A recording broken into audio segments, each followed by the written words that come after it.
muliofika. Ninaomba tu nafasi hapo, na asanteni sana. Na asanteni sana wenzetu muliotoka all the way from Migori. Mungu awabariki. Ninaomba tu munipe nafasi hapo, na ningeomba head of security Siaya uje hapa tafadhali, ili tuongee lugha moja. Kama uko hapa, make sure that area is clear. Na nyinyi vijana muliosimama nyuma ya kamera, muende nyuma ya kamba. Hapo ni njia maalum ya kinara wetu kupita. Ninakuomba na ninakuigiza na ninakuambia, Mustafa njoo ufanye kazi hiyo. Tutafanya kazi kwa mpangilio. Tutaifanya kikamilifu. Kazi hiyo ifanyike ili kinara wetu apate njia ya kupita. Itakuwa dhambi kubwa tumualike mgeni alafu akose njia. Tafadhali nisongeshe hapo. Hiyo ni njia kama tulivyokubaliana. Kila mtu nyuma ya kamba. Karibu Mheshimiwa Timu Wanyonyi. Praise and worship.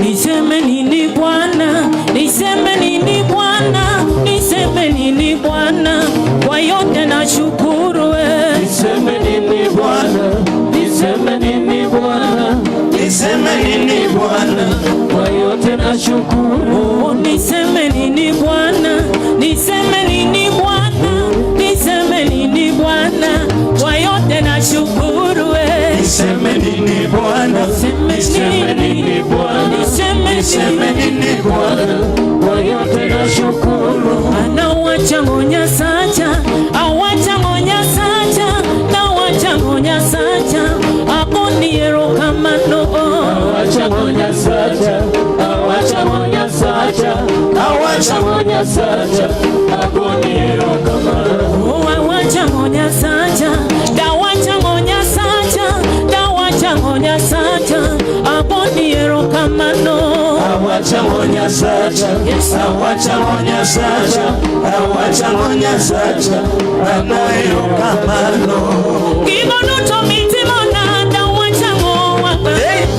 Kimame ni miano no dapima ngonya sacha, dawacha ngonya sacha, awacha ngonya sacha, dawacha ngonya sacha, akoni ero kamano. Awacha ngonya sacha, awacha ngonya sacha, awacha ngonya sacha, anayo kamano. Mono Mario romo chunya baba, era Mario romo chunya baba, mono Mario romo chunya baba, era Mario romo chunya baba, dawacha agoni ero kamano. Awacha ngonya sacha, awacha ngonya sacha, awacha ngonya sacha, anayo kamano. Dawacha ngonya sacha, dawacha ngonya sacha, dawacha ngonya sacha, agoni ero kamano. Awacha ngonya sacha, awacha ngonya sacha, awacha ngonya sacha, anayo kamano. Dawacha ngonya sacha, dawacha ngonya sacha, dawacha ngonya sacha, agoni ero kamano. Awacha ngonya sacha, awacha ngonya sacha, awacha ngonya sacha, anayo kamano. Enamo maneno tamu golwanda motametimoni. Maneno tamu golwanda motametimoni. Ani enamo maneno tamu golwanda motametimoyo. Maneno tamu golwanda motametimoni. Ani watu maneno kelia nyime motameloyoni. Maneno tamu golwanda motametimoni. Ani watu maneno kelia nyime motameloyo. Maneno tamu golwanda motametimoni. Akini maneno kelia nyime motameloyo. Asante sana. Asante. Niombe hivi, kinara wetu mpendwa Engineer Daktari Raila Amolo Odinga. Kwa dakika 2 zijazo watakuwa hapa. Wote tuliosimama hapa mbele ya jeneza tuondoke. Tuondoke wote, tupeane nafasi. Tuondoke, tupeane nafasi. Na hiyo gari umezuia msafara. Praise and worship, tuendelee.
Asante praise and worship team Bondo ACK. May I request that everyone in the dais be seated. Kila mmoja kwa jukwaa keti. Protocol siaya na head of security. kila mmoja hapa mbele aondoke, ili majeneza hayo yawe wazi kwa heshima. Akwayo gimuolo kendo ging'uono makar kende. Na sisi tuliosimama hapa mbele tupeane nafasi ili wapiga picha wapate sura ya viongozi vizuri.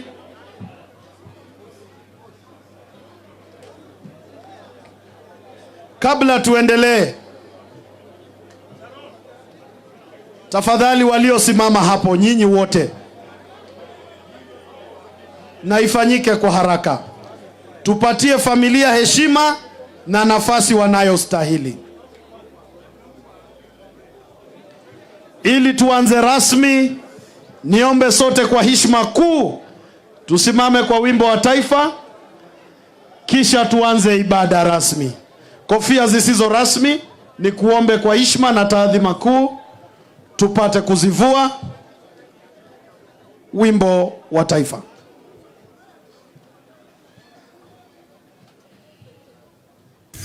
Mungu nguvu yetu,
niombe tuketi. Your Excellency Prime Minister Engineer Dr. Raila Amolo Odinga, Your Excellency First Lady Dr. Aida Odinga, Your Excellency Senior Counsel Honorable Martha Wangare Karua, Your Excellency Senior Counsel Dr. Stephen Kalonzo Musyoka, Your Excellency the Governor of Siaya County, Senior Counsel Honorable James Agre Orengo, DAP Party Leader Honorable Eugene Wamalwa, the Jubilee Party Secretary General Honorable Jeremiah Kioni, Honorable George Luchiri Wajakoya, former Kakamega Governor and Deputy Party Leader of the ODM Party, Honorable Wycliffe Ambetsa Oparanya, the Senator Siaya County, Honorable Dr. Oburu Oginga, the Women Rep Siaya County, Dr. Ombaka, the Minority Leader in the National Assembly, Honorable James Opio Wandai, the Speaker Siaya County, Honorable George Okode, all speakers present, all members of the National Assembly, distinguished guests, the clergy, all protocols observed. Your Excellency, sir, to start us off in this service is the praise and worship team of SCK Bondo with a praise number, and then will be led by Bishop Martin Arara and Sheikh Rashid Owino in the session that will encompass prayer, hearing the word of God, and a service in entirety. Praise and worship team, welcome.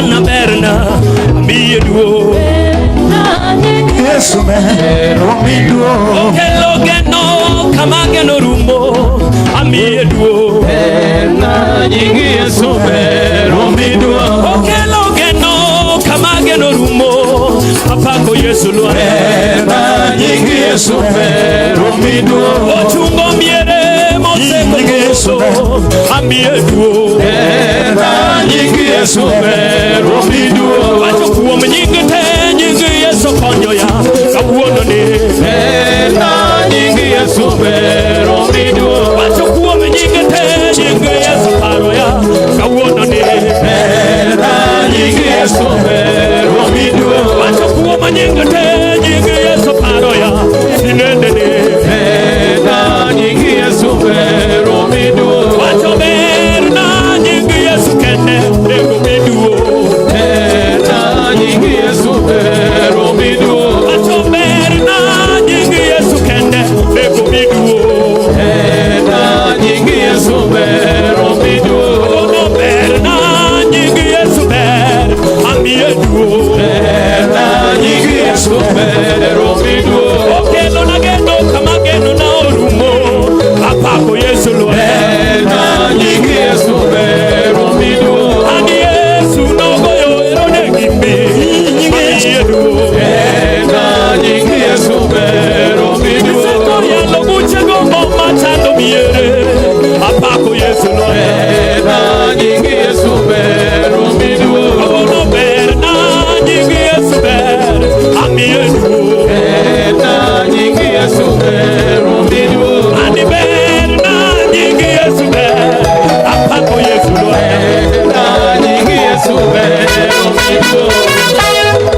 Osimboritoa Jerusalem Osimboritoa Jerusalem Simboritoa Jerusalem Jomo beto kuchungia malo wapake Yesu yawa Kumara mora mibeti nyalo chunge malo Yongne Yesu kaka ine migeo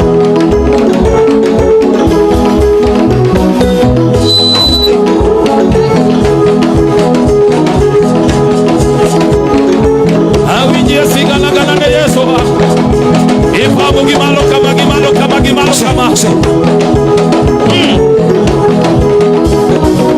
Pokane ni Yesu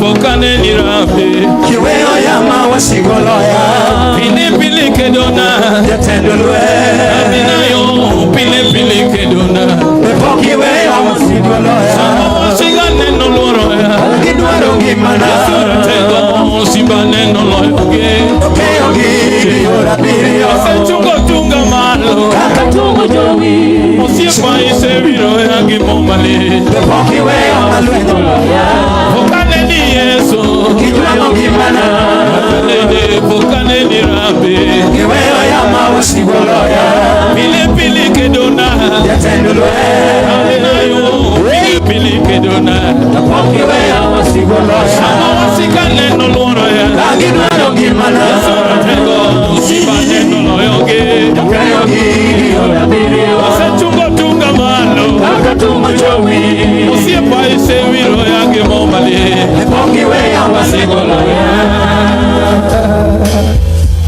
Twende muziki kabisa. Asante, tuwapigie makofi mazuri watumishi wa Mungu hao. The word of God says, I have never seen the righteous forsaken or their children beg for bread on the streets. Our God will not forsake us.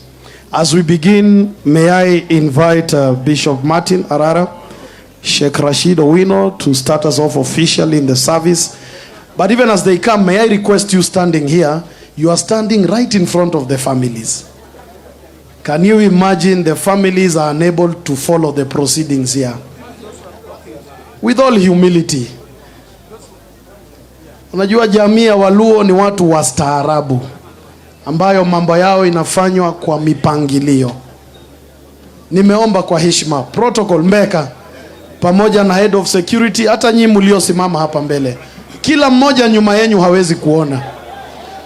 Donge wakwayo mana gimuolo ya jokama. Jaluo en ng'ama timo gike achana. Kora kwai iyudo ka ji obet, koro inibiri chung mbelegi. Dhiadhi e toke baba mondo imbine to gimbe gine gima dhi mbele ka. To ok wadhi mbele ka pok utimo mano.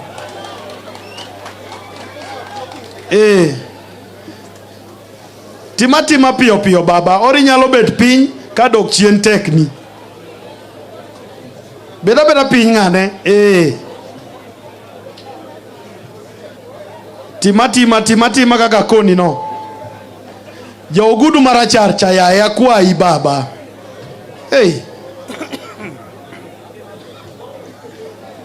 Wote mbeka. Tuwe na heshima na mpangilio. Mtumishi wa Mungu karibu.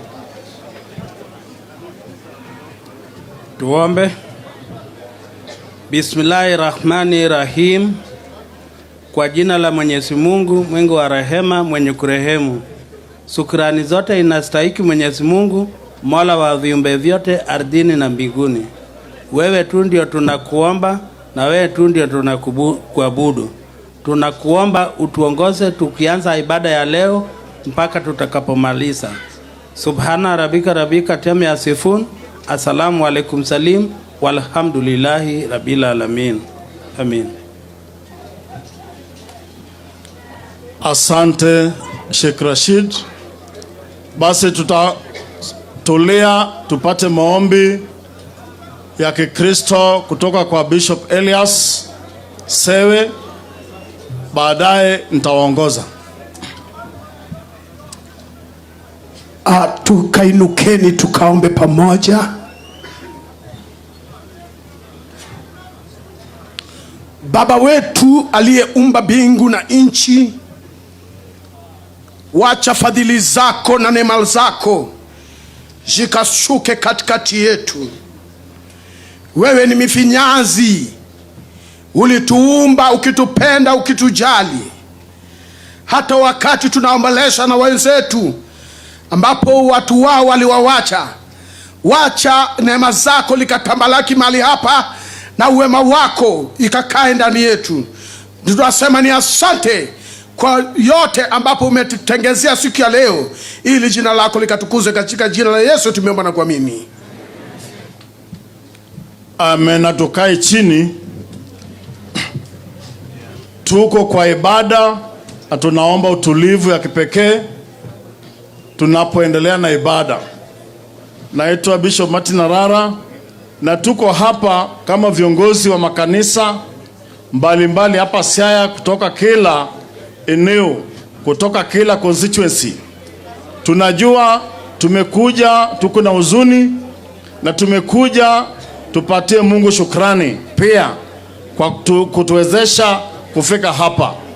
Niruhusu niwajulishe wachungaji wote, watumishi wa Mungu ambao wamekuja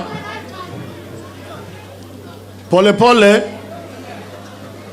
muma wachone ya esaburi miachela parga uchiel matinda parga beach ne en malit kata nruoth Nyasaye kang'ati otho. How precious it is in the sight of the Lord for the death of his saints. En malit nyaka ni Nyasaye omiako anwa hore.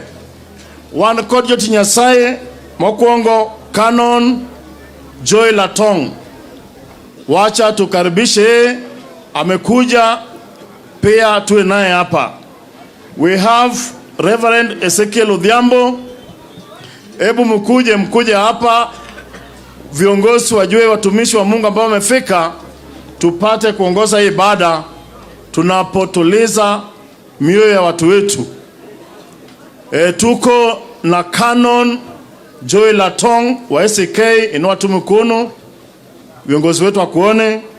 Reverend Ezekiel Odhiambo. Tuko na Reverend Alice Opondo. Tuko na Bishop Silas Oweti.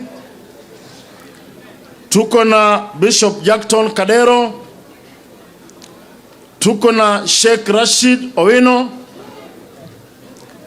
tuko pia na Senior Pastor Wilson Atinga wa Nomia Church, ambaye mmoja wao washirika wao ndio huyo ameletwa, alipigwa risasi hapa Bondo. Huyo ndiye alikuwa pastor wake. Tuko pia na Pastor Elisha Odundo pia wa Nomia Church. Tuko na Reverend Father Sylvester Ogutu wa Catholic Church na wengine ambao wamekuja. Tumekuja tufanye ibada pamoja. Asanteni sana, mkae. Viongozi wetu, sisi kama viongozi wa makanisa tunaomba sana Mungu apate kushuka chini, Mungu apate aonekane katika nchi yetu. Tuwe na amani, tuwe na utulivu, tuwe na haki katika nchi. Wakati huu tutachukua muda mfupi, manake kuna viongozi wametoka sehemu mbalimbali. Tutachukua muda mfupi tufanye ibada kwa ajili ya hao wapendwa ambao wametuacha. Tunajua pia kuna wengine ambao waliumizwa, wana majeraha. Tuko hapa kuwaombea Mungu wapate kuponya haraka, waendelee na shughuli zao. Nitaomba praise and worship watupatie pambio padogo tu, alafu nitaita Canon Joel atuletee neno na tutamaliza kuombea familia ya waliokufa na kuombea wale ambao walijeruhiwa, alafu turudishe sehemu kwa viongozi wetu watuzungumuzie. Praise and worship. Amen. Akwayo ni wachungie malo kama wabetie. Ruoth mor kimie pak moromo kode, chunga malo. Ondo wapak Nyasaye neno kamen pinyo si chung, babo chung. Wadon wapak Nyasaye motegno nikech poko juango ngimawa. Kata bed ni jowetegi osedhi, to wan ma wantie pod ruoth ni kodwa. Amen. Pokane ni Yesu Kijuango ngimana, pokane ni Rabi kiwewe ama wasigoloya, pile kedona yatendulwe amina yo pile kedona mepongiweyo wasigoloya, sikane no luoro ya kagidwaro ngimana, Yesu tego sibane no loyoge okeyo gigiora birio, se tunga malo kaka tungu jowi, osiepa isewiro ya gimomale mepongiweyo wasigoloya, pokane ni Yesu kijuango ngimana, pokane ni Rabi kiweyo yama wasigoloya, pile kedona yatendulwe amina yo pile kedona mepongiweyo wasigoloya, sama sigoloro ya kagidwaro ngimana, tego sibane no loyoge okeyo gigiora birio, se tunga malo kaka tungu jowi, osiepa isewiro ya gimomale pongiweyo wasigoloya. Ara Pablo etimo tegno kawadhiwa Yesu politio awinjie sigala gala kono Otio talinga Yesu tio talinga Otio talinga Yesu tio talinga Otio talinga Yesu tio talinga Yonga de medio Tio talinga Ruth tio talinga Otio talinga Yesu tio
Kamano, asante kwa praise and worship. Koro wanyalo bet piny mondo wawinj wach Nyasaye. Wabedie gi horruok, nitie gima Nyasaye dwa wacho kodwa, kendo arwako Canon Joel Atong mondo kelnwa wach Nyasaye. Nyasaye ogwedhwa duto. Asante sana Bishop Martin ambaye anaongoza hafla hii, kwa viongozi wetu wote kiongozwa na baba wetu Your Excellency the Right Honorable Dr. Raila Odinga, Your Excellency Honorable Kalonzo Musyoka, Mama County wetu wa Siaya Dr. Aida, our governor na viongozi wote ambao wamekuja kukaa pamoja nasi, watumishi wa Mungu waliokuja kwa ajili ya kutuliza wapendwa, mafamilia waliopoteza watu wao na wajeruhi. Nataka niwasalimie nyote katika jina la Bwana. Hamjambo? Bwana Yesu asifiwe. Majina yangu ni Reverend Canon Dr. Joel Atong. Nafanya huduma na kanisa la Kianglikana upande wa Ugunja ninapokuwa mchungaji. Nataka kushukuru Mwenyezi Mungu kwa hafla hii ambaye amefanya ili tuwe pamoja chini ya himaya ya Siaya County Church Leaders Forum, ambaye pia mimi ni moja wa viongozi wao. Bwana asifiwe. Nataka nisome maandiko na neno naenda kupata katika Micah mlango wa 4, the book of Micah chapter 4, and I'll read verses 1 and 2, then I'll read verses 5 to 8.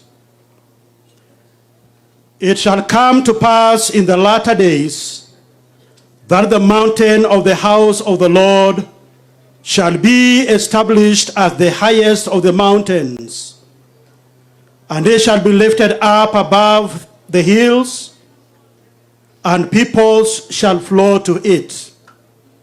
And many nations shall come and say, Come, let us go to the mountain of the Lord, for the house of God of Jacob, that he may teach us his ways, and that we may walk in his paths. Verse 5. For all the peoples walk each in the name of its God, but we will walk in the name of the Lord our God forever and ever. In that day, declares the Lord, I will assemble the lame and gather those who have been driven away, and those I have afflicted, and the lame I will make the remnant, and those who are cast off a strong nation. And the Lord will reign over them in the mountain of Zion, from this time forth and forevermore. Praise the Lord. I want to speak to us shortly on God's promise of restoration.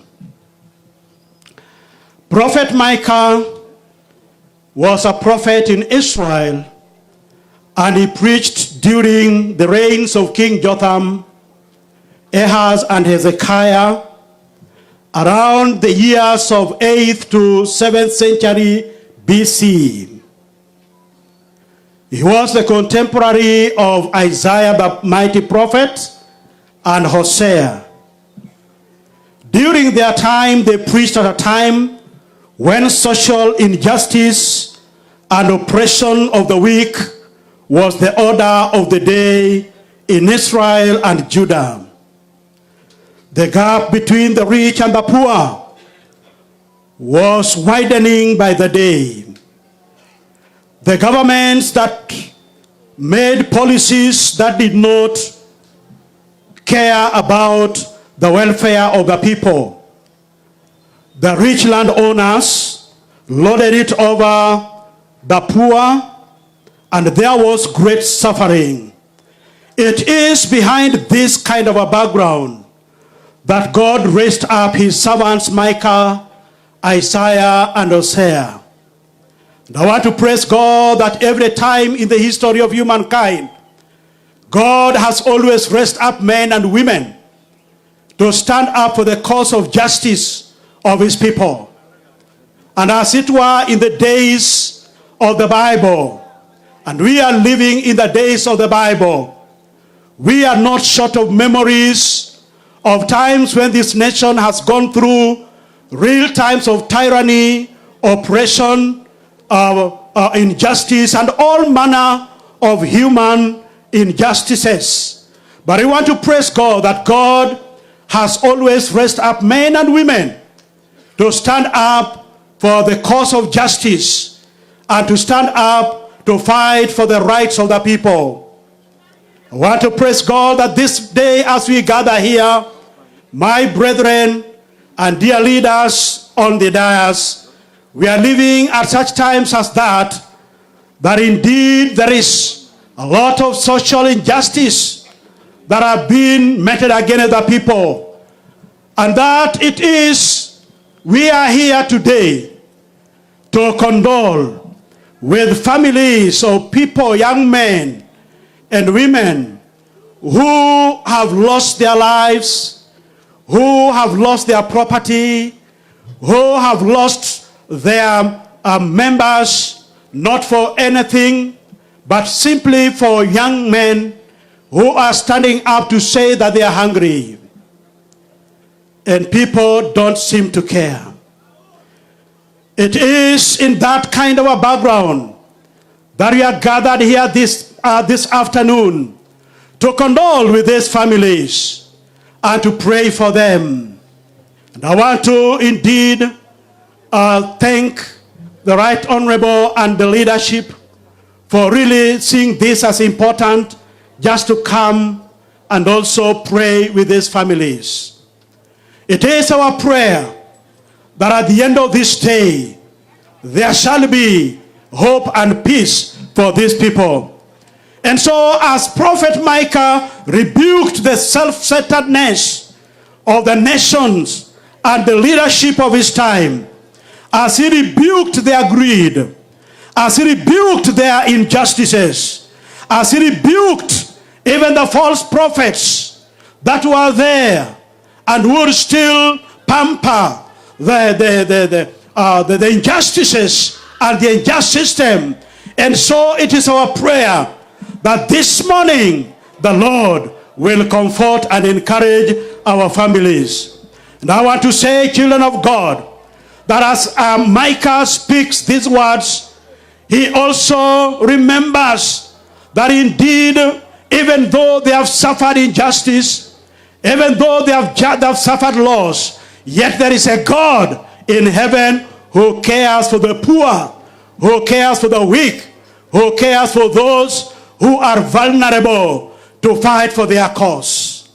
And so I'm here to encourage somebody in this podium today that even though we are mourning the untimely death of these young innocent men and these families that are going through this loss, it is not lost in the eyes of God that God is there for you. Praise the Lord. He is a God who cares for the weak. He is a God who cares for the oppressed. He is a God who comes down to restore hope for the people. No wonder Micah says that yes, it shall come to pass on that day that in the name of the Lord, God is going to assemble and gather those who have been lost. That God is going to assemble those devastated families. I want you to go put your hope in God, that God is going to assemble and restore hope even to you and to these families. And I want to encourage somebody today that even as Prophet Micah proclaimed justice, judgment, he also proclaims hope and promises peace for all of us. Bwana asifiwe. And so this afternoon, I want you to be encouraged in the Lord that our God is not asleep. He is a God who is cares In verses number 6 to 10 to 9, where he declares that God will restore the remnants to be a great nation. That God will restore the remnants to be a great nation. Those who are oppressed, those who suffered, those who have lost, the Lord will restore what God the devil has taken away from you. That God will restore them back to their land. That God will restore and assemble the lame and bring them back to strength. Yes, as I sat here, I saw young men walking in, broken limbs. I want to pray that the Lord will strengthen you, will restore your broken limbs. And I want to say that even as we gather here, children of God, that our God is not lost of all the injustice, the systems in our society today. After the amalgamation of the 2010 Constitution, we almost went to bed thinking that we were now reached there. But it so happens that we are back to where we were 30, 40 years down the line. We need men and women to gallantly stand up for the rights of the people, for the rights of the vulnerable. We need men and women to stand up and speak, to the injustice, to the governments, that even though, you have the power, but the power is not forever. Hallelujah. But I want to say, and I want to declare in this meeting, that our God is a God that provides justice to all men at all time. He will stand to recompense. He will stand to recompense for you and to restore your hope. That I want to say, that through history has taught us that in the history of humankind, there have been times that movements have come up and that people have stood up to rise up for their rights. And the regimes, whoever have tried to oppress and to suppress the people, even by killing and maiming, yet it never worked. It never worked. My own history of the church tells me that in a time when the church was in infancy and growing up, men and women who stood to proclaim the gospel of Jesus, they were suppressed, they were killed, they were destroyed. But my history book tells me that out of all that, the ministry went on, the gospel was preached, and the word of God was prayed, and the men of old said, the blood of the martyrs is the seed of the church. And I want to be encouraged that even the blood of these young men that have been spilled over this land shall not go in vain. The restoration of justice shall surely come to pass, because our God is a living God. That our God is a mighty God. You can kill the messenger, but you cannot kill the message. Hallelujah. You can destroy, the people, but you cannot destroy the will and the spirit of the people. And so cheer up, men and women of God, that the Lord is fighting for you. The Lord is on your side. The Lord is going to stand up and restore you, because the God who stands up for justice for his people, he never goes asleep. Our leaders, cheer up as you stand up for the justice of this land. The Lord must raise up a man to stand for the people of God. May the Lord inspire you. The Lord encourage you. My dear families, may the Lord comfort you. He is a gracious Lord. He has not left you. Hallelujah. He is a merciful Father. He is going to stand for you and provide justice for you. Na tuombe. Asante Baba wetu, wewe ni Mungu na kando yako hakuna mwingine.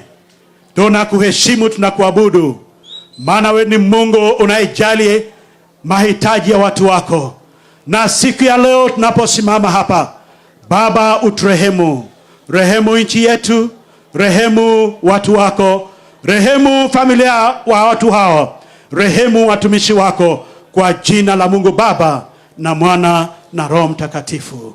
Amen. Makofi kwa neno la Mungu. Asante sana Canon Joel. Mungu akubariki na bariki wale ambao umesikiza. Kwa sasa nataka tuombe kitu kidogo. Adwa kwayo matin. Nijo dolo duto mobiro. Wadwanu alamni familia. jomo wito jogi gi jomo hinyre. Wadwano walamnegi, jodolo mobiro dwano mondo lamnegi ka, tae wachiwo thuolo ni jotendwa koro los kodwa. Akia ni nitie kaka ginyalo sudo mbele mondo lamnegi, to nitie jomo hinyre mok nyal biro, bedang no lamnegi kuma gintie. Okay, watimo kama, wawacho ni jodolo biro mondo lamnegi family kuma gintie, wadhi adhiya kotelnegi gi Pastor Ezekiel, Mama Alice, gi jodolo duto, Father Sylvester. We want to pray for these families. We have the bereaved, we have the injured. Tafadhali jaduong matin mondo walam, tae waweyo suda but suda kuma gintie. Klaji wasuda abro kwayo ni mondo wachung malo samwalamo ni jowetwa moewa, to walamo ni family, wachunga malo matin, wamenya sailor. Peter okay, tusimame. Tunataka tuombea familia ya wale ambao walipoteza wapendwa wao, pia na wale ambao walijeruhiwa. Mungu awapate kufafariji. Haya, Klaji, tuendelee huko. Let's pray. Father, in the name of Jesus, we stand on this ground in Siaya County today, representing the whole of the nation of Kenya. And Lord, we pray that for you are a God of mercy. On behalf of the whole nation of Kenya, we are pleading for mercy, for the blood that we have shed of innocent people on this land of Kenya. And Lord, we pray that, Father, may you forgive us as a nation for shedding this blood that has been sprinkled on the land of Kenya. But oh God, we pray that as much as you are the God of mercy, you're also the God of justice. We pray that, Father, let your justice prevail. Father, we pray that because there is a blood that speaks better things than the blood of this young man that has been shed, we plead for that blood today to speak over this community, and Father, to fight on our behalf. For there is a blood that speaketh better things than the blood of Abel. Let the blood of Jesus speak, oh Father, justice, Jehovah Father, the generational injustices that have been done, Father, over particular communities, oh Father. We plead for that blood today. And oh God, we pray that you arise on behalf of Kenya. Where we are today, Father, we seek, Jehovah Father, for intervention. Lord, we pray for these people who are injured. You are the balm of Gilead, the God who heals our sicknesses. Father, we pray that your healing power is going to come down and deliver these people from infirmity, that they shall be healed, that their limbs, of our Father, shall be restored, O God. We give you all the praise, we give you all the glory, for it is in Jesus' most powerful name we pray and believe. Sema amen. Mama Alice. Wala chunya ogoniero kamano ruodh ndalo nikech iber. Onge Nyasaye more bwo piny kod polo ruodh ngima madwagonero kamano to makamana in kendi ruodha. Amiyo nyingi duong' sani Jehova nikech isechokowa ka kuom wachni. Jehova ka ok in ok ditimre wuon ngima. Wan kod lit, wan kod wich wawang' pile ka pile wuora. Wan kod mirima e chunywa kaka jonyuol. Wan kod ywak pile ka pile Nyasaye maranditi. To onge ng'at madwa bol wach kuome wuora. Momiyo kawuono wabiro iri wuon kwe mondo wachom wang'wa kuomi kendo. Ka wakoni wuoro maler ni kwe ma dhano ok nyal chiwo. Chiwnwa piny Kenya. Jehova malo nyadichiel kod tekreni. Mondo ifulie nyingi manifulo ne Musa odiochieng' achiel. Ka piny lit gi jo-Israel dala Misri. Ne wacho ne Musa wuora. Ka Musa penjri dawul nying mane. Kone ni ful nyinga mantie. In Jehova manitie. Amalo kawuono Nyasaye. Imak mon gi chwogi gi nyithindo gi te. Jehova kel kwe dala ka dala. Jehova kel kwe ot ka ot. To moloyo Nyasaye e pinywa mar Kenya kelie kwe ma dhano ok nyal chiwo. Nyasaye kelnwa kwe wuora. Jehova e malo mondo wachni ochop kare. Nyasaye fulie nyingi kiwuotho kod tiendi. Rie badi makora chich mar kech ba. Mondo nyingi mar Jehova oyud duong'. Onge ng'at maditimnwa onge ajuoga madwadie, onge kumadwadie. Jehova waringo wabiro iri wuora, amalo nyadi chiel baba mondo nyingi oyud duong' kod pak. Walami kwa yie kuom kwe, e nying wuod Yesu Kristo ruodhwa. Amen. Erokamano wabed piny. We can have our seats as the clergy go back. We are praying that the remaining session will have peace. Wabed urabede gi kwe kawarwako jotendwa mondo wuo kodwa kaka wasebedo gi kwe nyaka sani. Nyasaye mondo gwedhwa. Wamtumainio Bwana ni kama mulima Zayuni, hawatatingizika milele daima.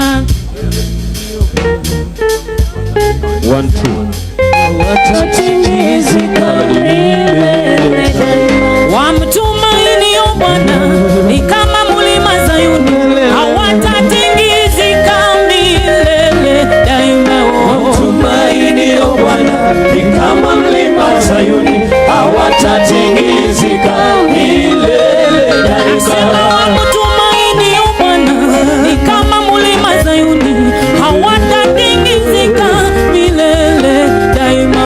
Wamtumainio Bwana ni kama mlima Sayuni, hawatatingizika milele daima. Wanaoomba kwa imani ni kama mulima Zayuni, hawatatingizika milele daima. Wamtumainio Bwana ni kama mlima Sayuni, hawatatingizika milele daima. Wanaotegemea Yesu ni kama mulima Zayuni, hawatatingizika na misukosuko ya dunia. Wamtumainio Bwana ni kama mlima Sayuni, hawatatingizika milele daima. Daima, daima, milele daima, milele daima, milele daima, daima, milele daima, milele daima, milele daima,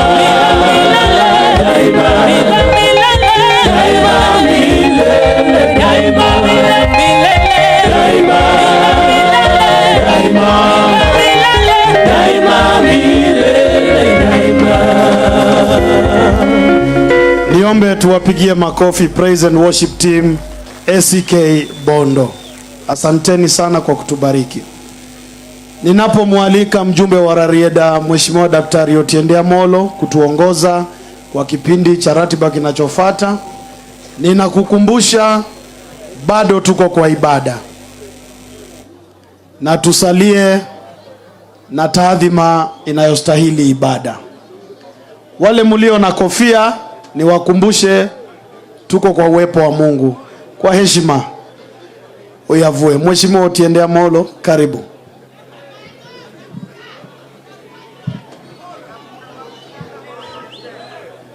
Your Excellency, the Right Honorable Raila Amolo Odinga,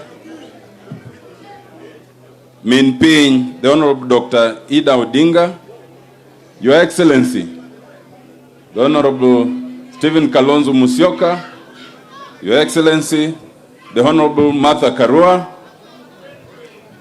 the Deputy Leader of our party, the Honorable Wamalwa Kijana, Excellency, Professor Wajakoya,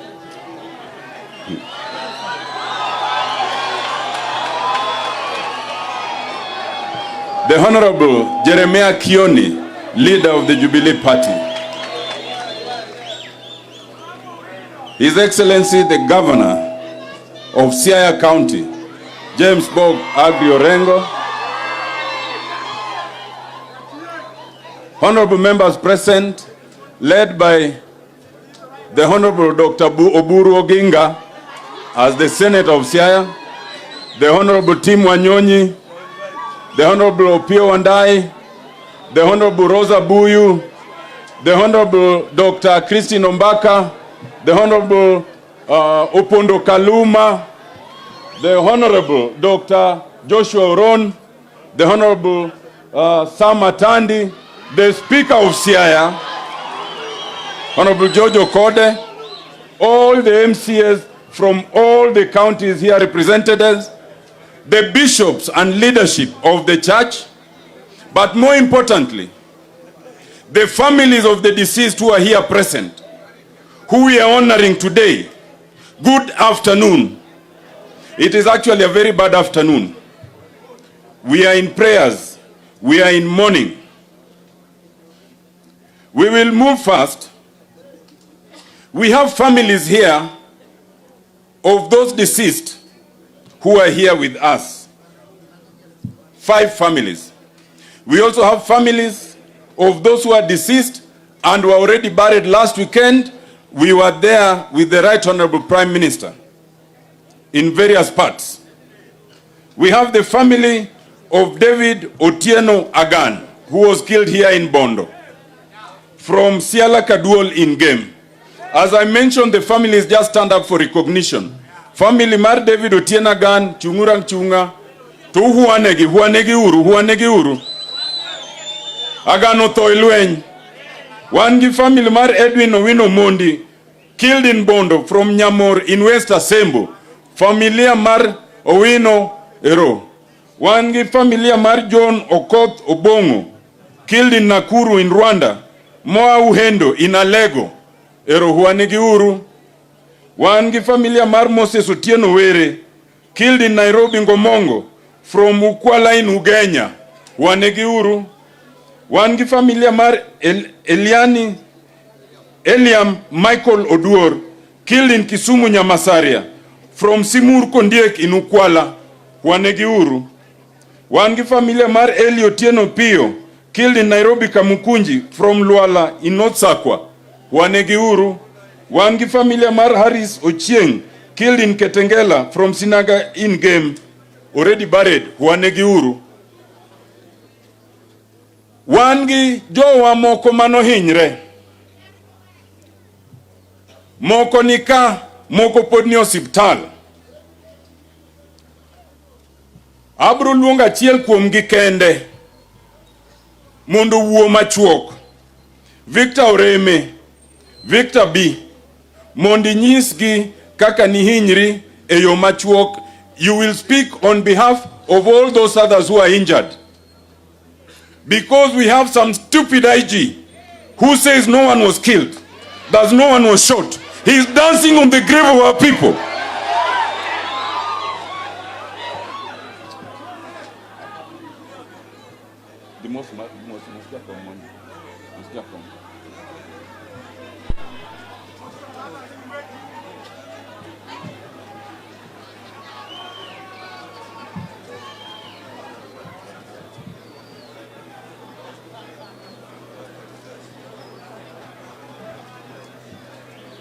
Thank you. Victor, now come and speak first, then you will greet everyone else later.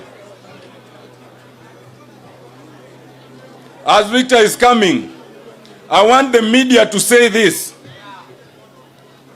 that the IG thinks that all these bodies lying here are false, that all these families are hired, that all of us here are mourning falsely. Shame on him. Shame on him.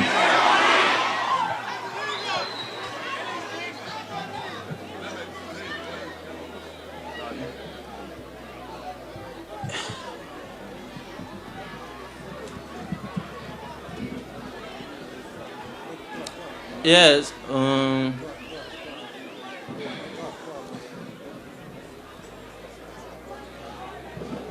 Thank you very much, our leaders, Right Honorable Raila Odinga, for reaching us. Abro wacho weche adek kende. Mokuongo, abro kone family mar jowa manowewa mos to jiuma na junyo manega kapenye marareyo an ogoya bunde kacha e junction kacha ne no kalo through lweta to donjo gi e chest ka koro Daktari nowacho ne wadhi e check up machiegni to daktari wacho no konya timo operation kech en kama delicate anyalo tho. Yeah. Okay. So I was shot by the police just right at the junction, and the bullet passed through my arm, entered through the chest, and it clogged there.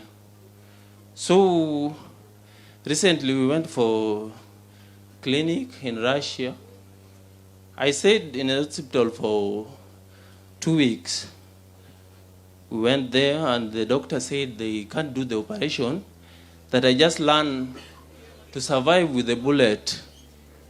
Because if they try to do the operation, maybe I can pass on. So I have it.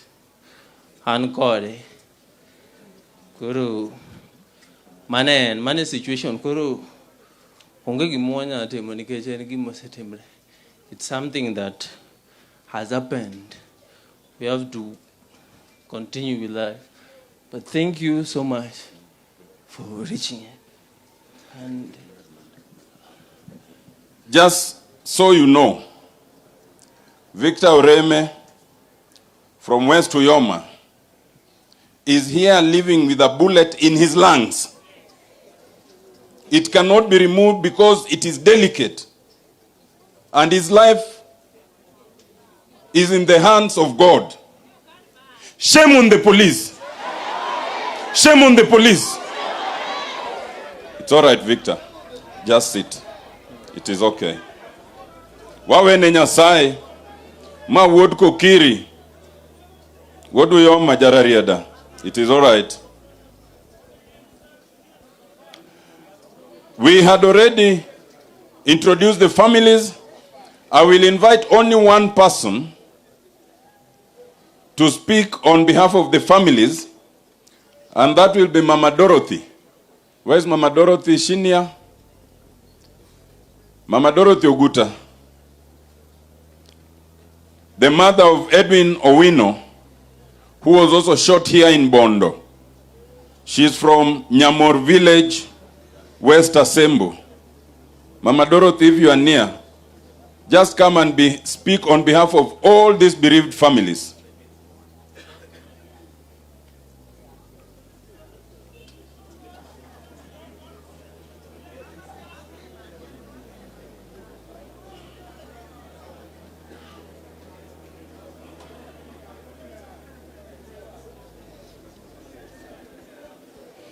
Ute nung'eyo Edwin Owino mano negi bank osenegi David Agan Bondo ka mae mama gi.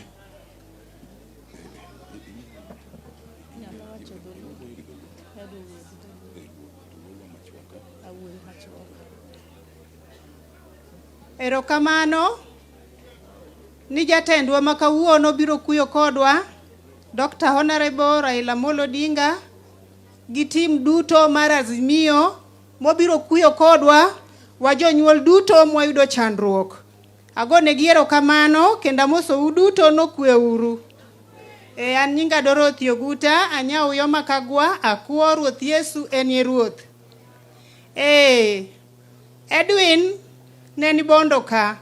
To ka ne en Bondo ka ne dwaro gik moko kaka dang nyathi ma wuoyi dwar gike. Notie loche, noriemba piko, samoro bende nene mjengo. Koro harakati mar demonstration mar ng'anyo ka, tichango adek ne okodhi e ng'anyo, ticha ariyo aloso kode no okodhi e ng'anyo, koro ticha beach owuok ni koro dhi limo koparo ni piny ber. To kodhi to noyudo ka piny ne tek, kendo rakruok ne lich. Maka e bang'o e rakruok no, polis notemo mochwado chonge kod bunde ma nyathino gore piny, kanyo ne girodhe, ne gimuko goke achiel, ne gimuko tiende konchiel, modolore kama, ma nyathina norwenya. Nikech ka polis obiro ni mondo kel kwe, to nego nyithindo matindo, to mano kata tije no bendo tame. Nikech ka in jatelo, to kinyal ng'iyo nyithindo matindo gi ma innocent gi ni emidwa ni negi to kariti dwa loso piny ne ng'a piny miloso no mar ng'a nikech ibro tho to nyathini biro dong e pinyni to ka koro nyathi ma dino dong isenego itelo kidhi kanye kia kanye bende kore momiyo wan jonyuol wa kuyo kabisa nikech ngima mar nyathi duong moloyo kata pesa ma ng'ato nyalo chulo ng'ato. Pesa ok nyal miyo ng'ato ngima kata di miye pesa marom nadi ok dirom gi ngima ne mowito. Rachna kabisa kaka janyuol kendo wuoyo kategno nikech koro edi oseweya e yo marach mogi kendo ok noduogi koro ok aluor nikech kata mama na bedo tho ategno ahinya makata in gi bunde mar AK-40 150 abro chunga.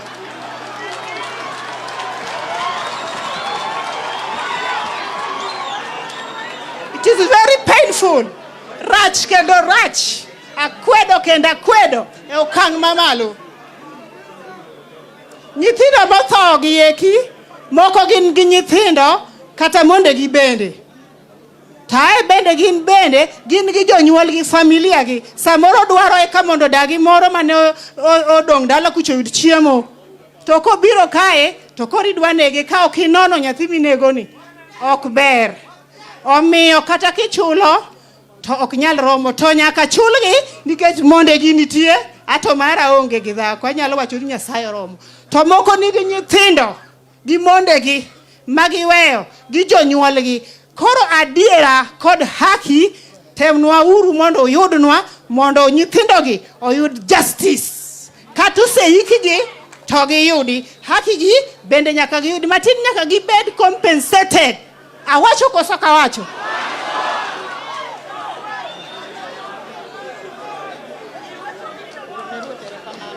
koro atiyo koka wacho ni yani wabeduru kod kwe to mak mana sama ubende udhi e ng'anyo dwara ne uru kaka urakoru kata dwara ne uru nitiere jomoko ma innocent ka Edwin mara ne temo mana mondo odhi kaka dang' odogot dwara ne uru to sirikal bende odwar kaka nyalo tiyo gi bunde.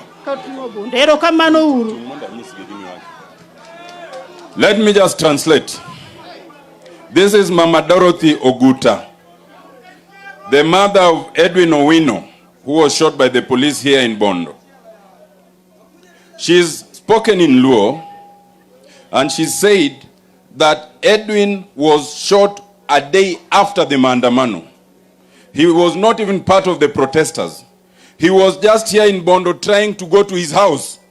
And the police met him, shot him in his knee. And when he landed down, then they landed on him with rungus. They dislocated his left shoulder. They broke his left leg. And they bruised him immensely on his head and his back. She says she's blaming the police, because the police are supposed to protect, not to maim, kill, and harm. She says that no compensation will bring back her son. But she's demanding for compensation, especially for the families who are bereaved. And we will speak about that later. She maintains that she is not intimidated, although she's lost. Even if the police come with all their guns and everything else, we must fight for what is right. Ultimately, she says, in the event, the persons to be blamed for the death of Edwin and all these bereaved families are the police, led by the Inspector General. Thank you very much, Mama Dorothy. Bedgikwe. Ongewat. Mosuru Jakom. Eko dia. Now, because she's talked about what happened, I want to call the first person who will put us in the picture of what really happened. The Inspector General says we were hiring bodies to parade them. But even these ones now we've hired to parade. I want to call the Honorable Opio Wandai, minority leader, to put us in the proper picture of how it is. Erokamana enya Jabura na kanisa Baba giwelo madongo dongo man kan, all protocol observed. Adwa monda wachi ni kawuono wan ka to wan gi kuyo malich ahinya kuom gimosetimore kuomwa kowuok e lwet police mar Kenya. And let me say this very, very briefly, that what we are talking about here is a real situation of real deaths, of real Kenyans in the hands of the Kenyan police, without any shade of doubt. Without any shade of doubt. And I want to say this, that the Inspector General of Police, Mr. Japheth Koome, cannot, in broad daylight, tell Kenyans that he's going to use the implements, the equipment, the tools that Kenyans have bought through their taxes to harm Kenyans again. That it was never the intention of the drafters of our constitution. Indeed, it was never the intention of Kenyans when they adopted the 2010 constitution that the National Police Service would be transformed into a tool to not only oppress the citizens, but to kill them. Secondly, we want the whole world to know that we are putting together a very strong case, and we shall be demonstrating that these acts of aggression by the National Police Service agents and their collaborators were planned, and that there was a clear chain of command, and that they were targeted at specific groups, especially the Luo ethnic group. We are going to demonstrate that. And more importantly, we want to caution the International Criminal Code that on the Kenyan situation, it is not just enough for the ICC prosecutor, Karim Khan, to recuse himself from the Kenyan situation. What we want is an assurance from the presidency of the ICC that the ICC is going to remain impartial. It's going to remain impartial on the matter of the Kenyan situation from the beginning to the end. As I conclude, I want to read the names of Kenyans, very, very brave Kenyans, who have been killed by police bullets during these mandamanos. And some of them were buried last weekend, some of them were buried this weekend, and others shall be buried later on. And these are Kenyans from all corners of the country, even though a great majority of them are from here. So allow me to read these names, and especially as a way of also commiserating with their families. And very, very quickly, so if you allow me, one Moses Otieno Were, Jamaso Monyinga Gigen Jogo and Police and Onigo. Krochi Kuritu. Moses Otieno Were from Ugenya. Douglas Kalasinga, Lugari. George Morgan, Ikolomani, John Okoth, Alego Usonga, Onego, Robert Ouko Dhiambo, Suna East, John Benjamin Imbi, Luanda, John Ochengo Chieng, Ogunja, Austin Ouma Steve, Ogunja, Eli Otieno, Bondo, Harris Ochieng, game. Fanuel Ochieng, game. David Omondi, game. Moses Onyango, Kendu Bay, Karachuonyo. Stephen Okinyi Ochieng, Suna West. Brian Oniango, Luanda. William Amulele, Kisumu West. Eliam Michael Oduor, Ugenya. Richard Mutuku, Baringo Central. Jeremiah Mwengi, Mwingi South. Solomon Bobobat, Nyakach. Rogers Omondi, Rangwe, Homa Bay County. Jack Ogana Nyangwala, Bondo. Venesta Odhiambo, Migori Uriri. Regan Otieno, Suna East Migori. Frederick Omonyo, Suna East Migori. Edwin Owino Omondi, Rarieda, Siaya. David Agan, game. Sylvester Owino, game. Walter Odoyo Awonda, Kisumu Central. David Ochieng Ouma Ragen, Nyando. Eric Omondi Abok, Kisumu Central. Frank Opio Odhiambo, Seme. Bernard Ochieng Otana, Rongo. Peter Wanjala, Kitale. Benson Otieno Ouma, Suna East. I can go on and on and on. Some of these Kenyans have already been buried. A number of them, we are still compiling their records. We estimate that by the end of this exercise, we shall have lost not less than 60 Kenyans. And these are real Kenyans with real names, with real places of abode. Thank you, the Honorable Opio Ondai. We want to challenge the Inspector General Comey.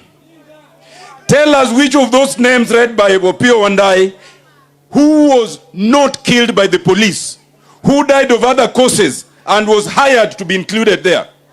We challenge you to tell us which is that body that we hired to be paraded. You have charge of the investigations. Come and arrest us and charge us and tell us who we falsely paraded. And what we are saying here, it is not just us. It is not just our principles.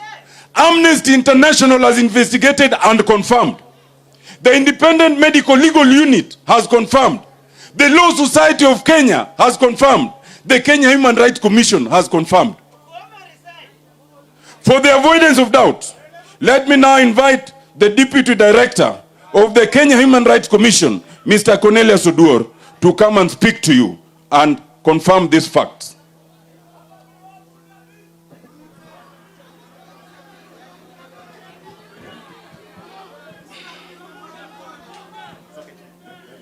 I'm also Nokweuru. Your Excellency, the Right Honorable Raila Odinga, Mama Martha, Honorable Kalonzo Musyoka, all protocols observed.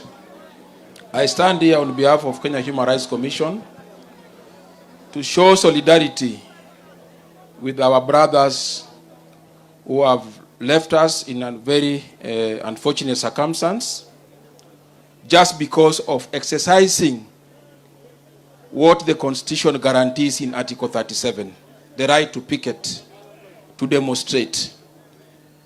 If anything, what the Constitution says is that the police only needs to be notified to provide security, but not to maim and to kill. So we know very clearly that these lives that have been lost is in contradiction to Article 26 of the Constitution. The right to life. Nobody has any right to intentionally take away somebody's life. More importantly, beyond the solidarity, is that the perpetual failure to investigate and prosecute past atrocities by the police is what has now made it ordinary for the police to come out and shoot ordinary Kenyans. So as on behalf of human rights organization, our contribution is to ensure that we get adequate and accurate data and to support prosecution against those who commit these heinous crimes. I think that will send a lesson to anybody who thinks that they can use this constitution in a manner that is contrary to the expectation of Kenyan public. So I've heard there is a list. We have also been working on a list. Part of our mission here is to collect information that can be used to press charges so that the victims of police excesses can get justice. We stand with Mama Dorothy. Poleni sana. We'll do our best to ensure that the lives that have been lost is not going to be business as usual. Thank you very much.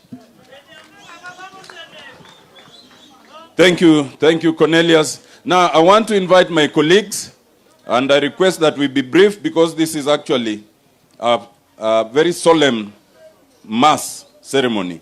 So I'll request that we take no more than 2 minutes each. Let me start with the Honorable Dr. Joshua Ron, Kisumu Central.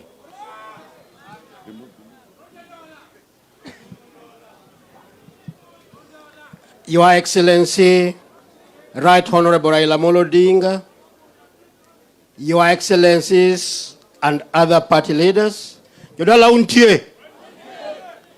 untie, ka wane kuyo nekech wako jolweny, wako koso kwako. An Joshua Odongo Ron, ane manya wito ji mang'eny Kisumu Central. Adwa wacho ne komenia. Position ma entie okoyiene mondo chung kowacho miriamba. Wachne koso ka wachne. No nyalo chung to wacho ni wachoko ji wa parade ni onge joma tho. Shetani ashindu. Komesiau. Ojamriambo koso kojamriambo. Wawacho ne ni remb joa monindo gi ok bidho na wachne koso ka wachne. Mani Nyasaye gwedhu. Thank you. I would encourage us, first of all, we avoid salutations. Now I set him on the protocols. Koso kamano. I set him on behalf of all speakers. Secondly, because we are being covered live, tojo bondo bendonge kisungu. Koso kunge. Koro ibu wataki kisungu kata Kiswahili. We encourage you to speak in English or Swahili so that we don't have to translate. Because all these people are learned. Excellency Kalonzo Musyoka. These people have degrees, all of them. Hello. Let me invite the Honorable Rosa Buyu, Kisumu West.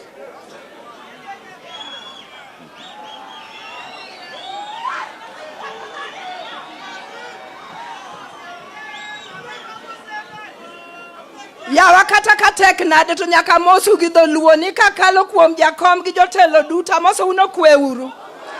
Wane kanisa fuana uru badu no kwe buo dala Nyasaye kama. I want to say this. Mr. Kome, the people lying in those coffins are just not those people. What you see in those coffins are dreams of young children who've lost their parents. What you see in those coffins are hopes of young widows who've lost their husbands. What you see in those coffins are dreams of mothers who own nothing in this world except the children that they sired. And Mr. Kome, Mr. Kome okom koso ki kom. Kikom. Mr. Kome, you once said you are being pursued because you are a man from Meru. I want to tell you that in Luo land, we respect and value our dead. We would never hire dead people for other purposes to pretend, because we value the dead and we love the dead. Mr. Komen, you come koso kikom. Mr. Komen, you come koso kikokom. Mr. Kome, you just must resign. You must resign, Mr. Kome, because you've disrespected us as a community. You've shown that you are so insensitive. Yani Kome ni dhiro wako sokdhirwa. Tokidhiria world ogikoni, enough is enough. Mr. Kome, as a community, we are saying enough is enough. And Kome marchia dango. And Kome me pielo sadi. Ipiele sadi ya dia piele. Kome ni pielo sadi mondo wa piele. Kome, I want to tell you, you are stupid. You are stupid. You are stupid. Cheers.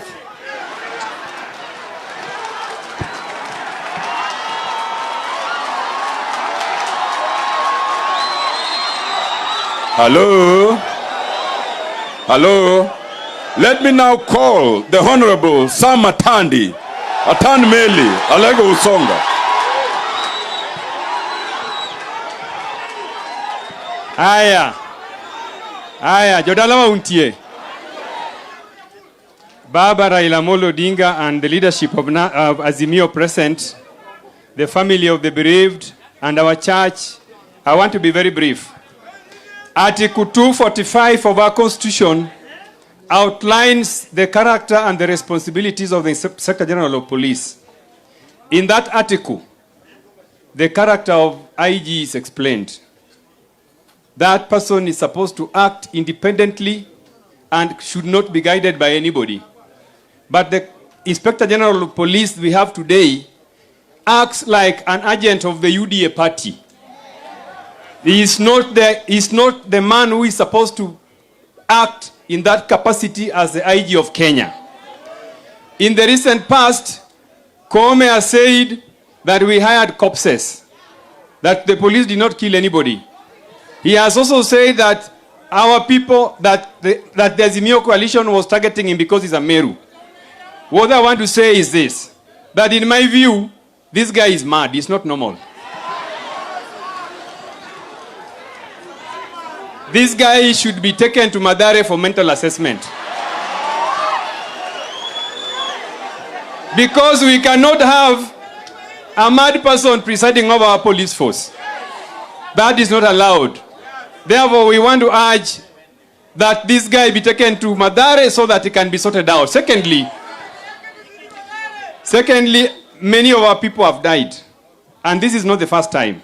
In 2007, many of our people were killed. In 2013, the same. In 2017, the same. Now in 2022, again 2023. I want to say that this is enough. That the price for killing a Luo must now be very expensive. It is not going to be normal for Luos to be killed like hens. I said in Parliament that what happened from the list that Wandai has read, 90% of those people who were killed are Luos. That's why I said in Parliament that what has happened in this country to us is genocide. And I maintain that this is genocide because it is something which was organized by this regime to exterminate the sons and daughters of our community. And we have said that this is going to be the end of this practice, and the life of a Luo is going to be very expensive. Erokamano. So that we get done with Siaya County, I will call just two people very quickly. Let me call first the Speaker of Siaya to speak on behalf of all MCAs present, the Honorable George Okode.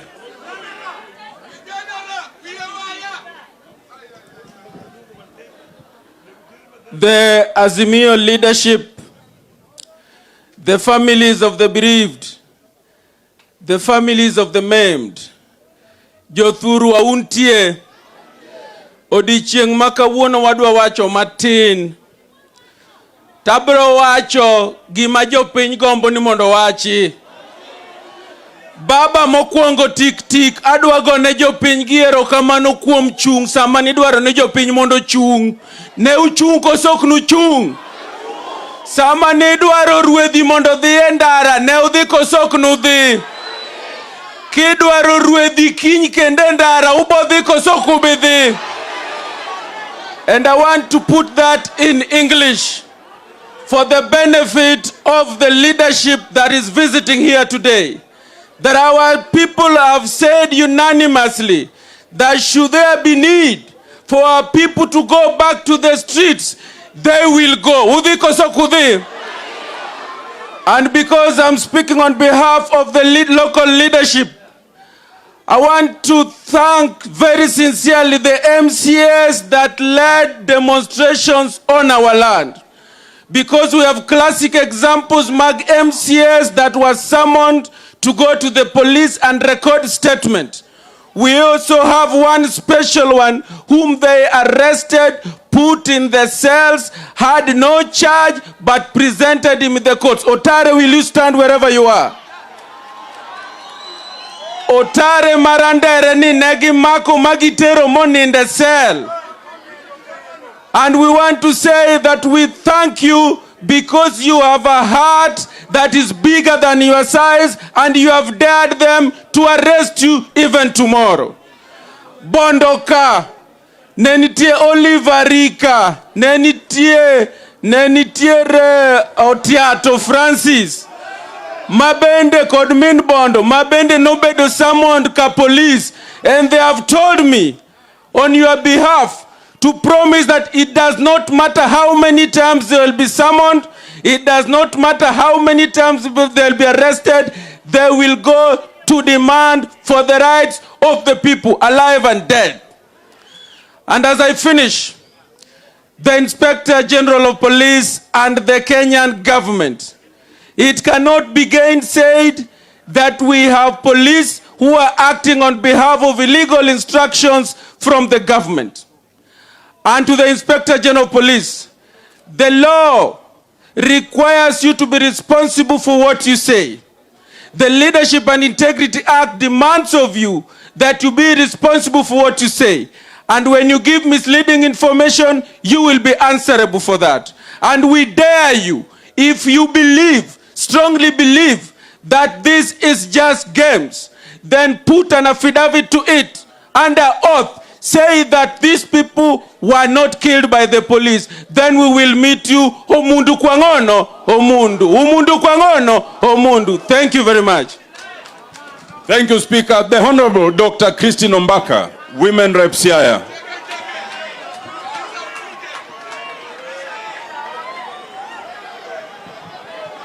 Ni baba, gi mama, gi leadership mar Azimio, gi jopiny te. Achunka wachoni, the blood of the dead is on the hands of the government. The blood of the dead is in the hands of the government. They have killed our young people. And the law of this land says that the government should protect the life of our people. The Bible also says that thou shalt not kill. Therefore, I'm saying that to hell with the Ruto government. The government is doing nothing. The government has no respect for human life, and we shall therefore go to the streets and continue to demonstrate. Thank you very much. Thank you. Aramiauru itu. Kwa yunumia itu. Nikechunge ni unyithikie. Mjumbe unoringo. Hello? Oringo kozo koringo. Obi kumajuma nego wakanitiere. Nikoro remb nyithiwa magikao giloko gismiti nigikelogo development. Development o mano kwadwar kozo kamano. Mago nyawawa angoha. Let me now call to explain to you the legal measures we are going to take. The Honorable Peter Upondo Kaluma, MP Homa Bay.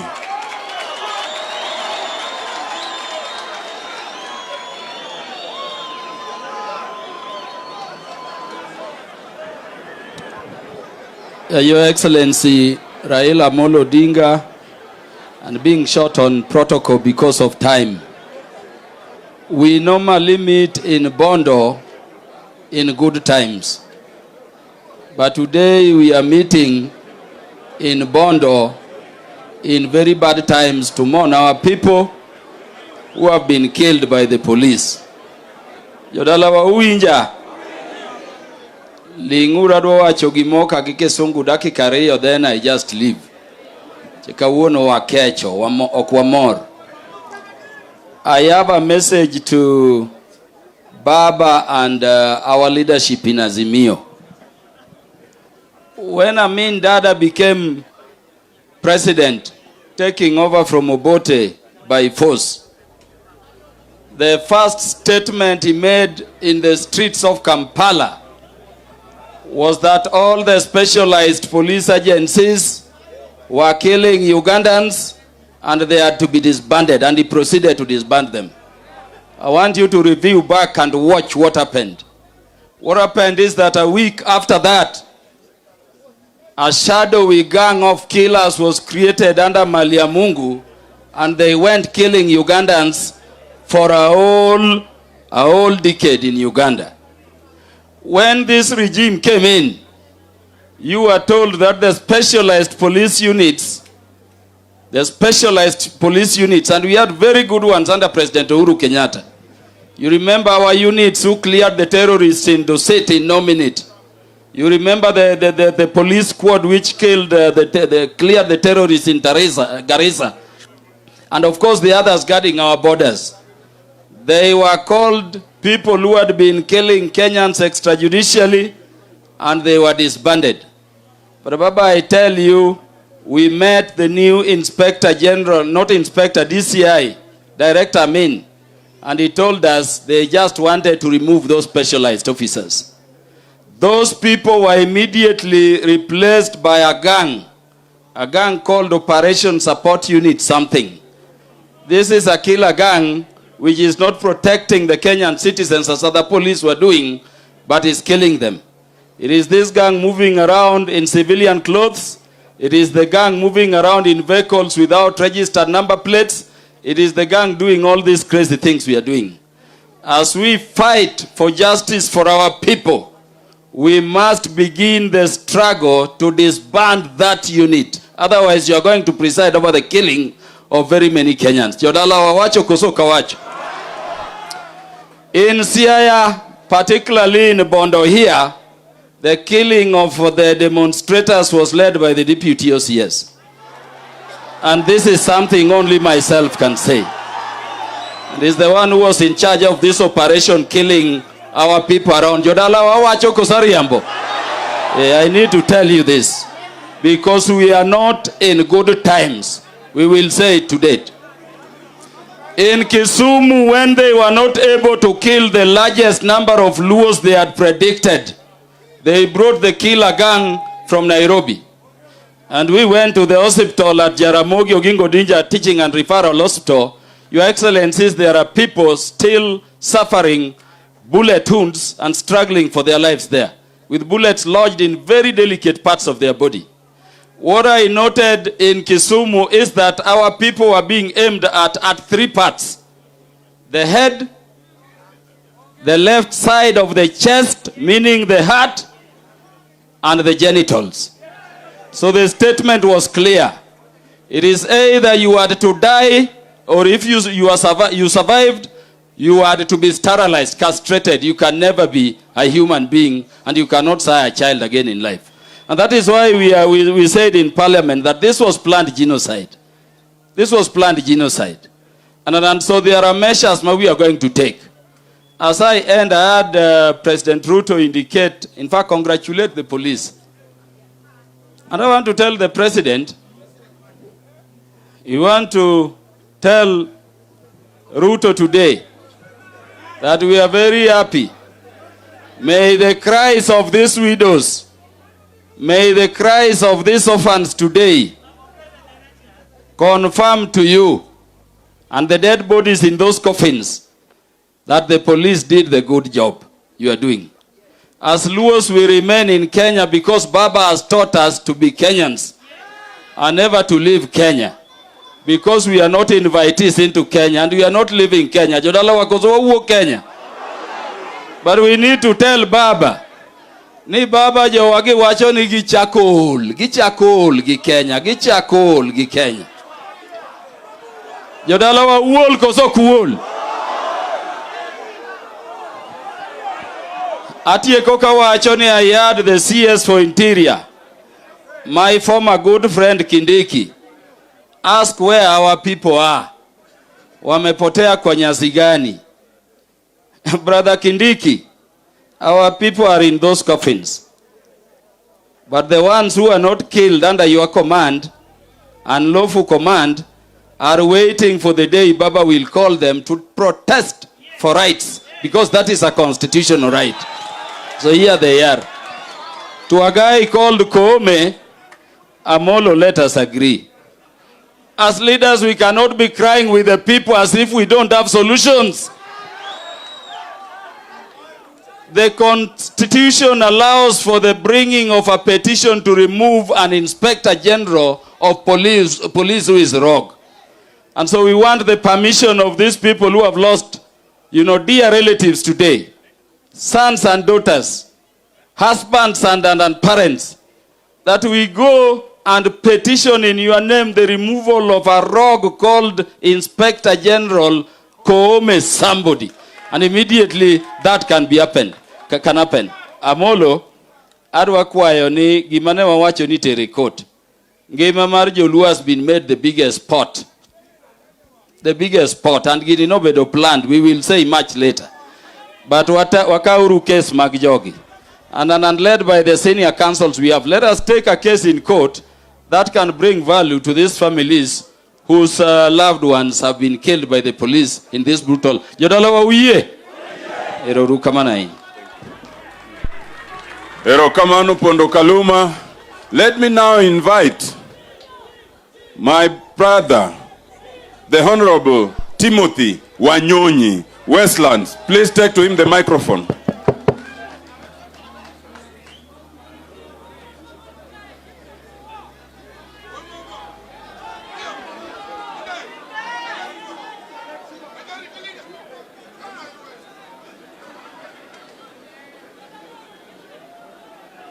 Tim, move it up to here.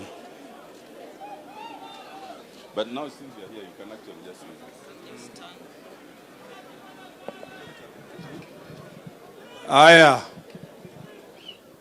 I want to testify that I witnessed 2 young, brave Kenyans shot by the police. One in Kawangware called Kalasinga, and one in Kangemi called David Omondi. And the police went and wanted to bribe these families that to accept that this young man died of pneumonia.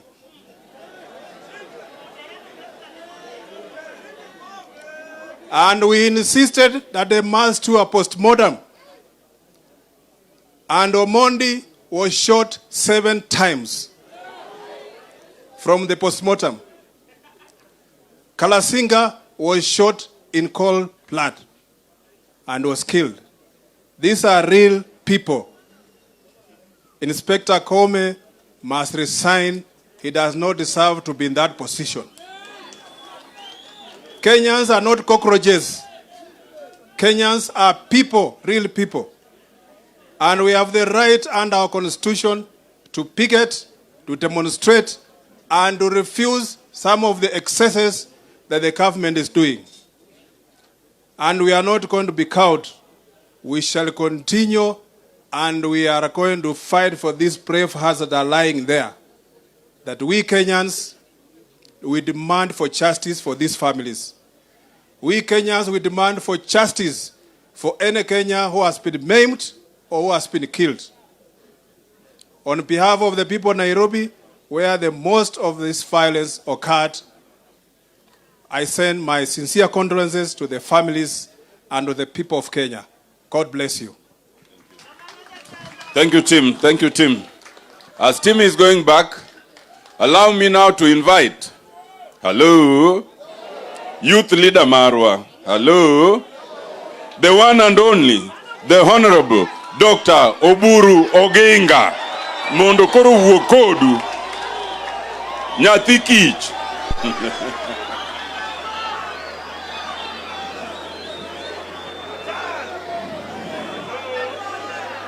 Jobondo untie. Jobondo umor. Ang'e ni usin. Ang'e ni ok umor. To kawarwako welo jodalawa.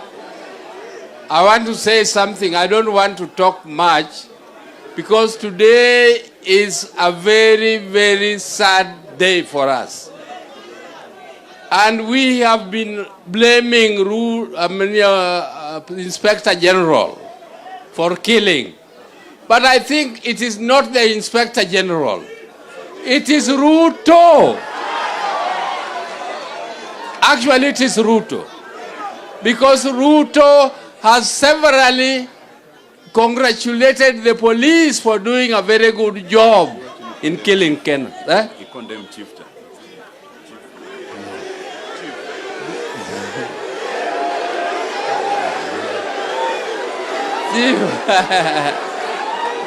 So, ang'eyo wacho ruoth okamana.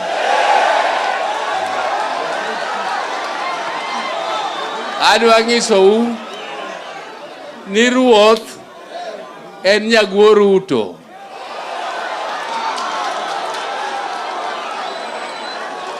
En nyaguo Ruto emomiyo nyaka water problem kama problem nitie.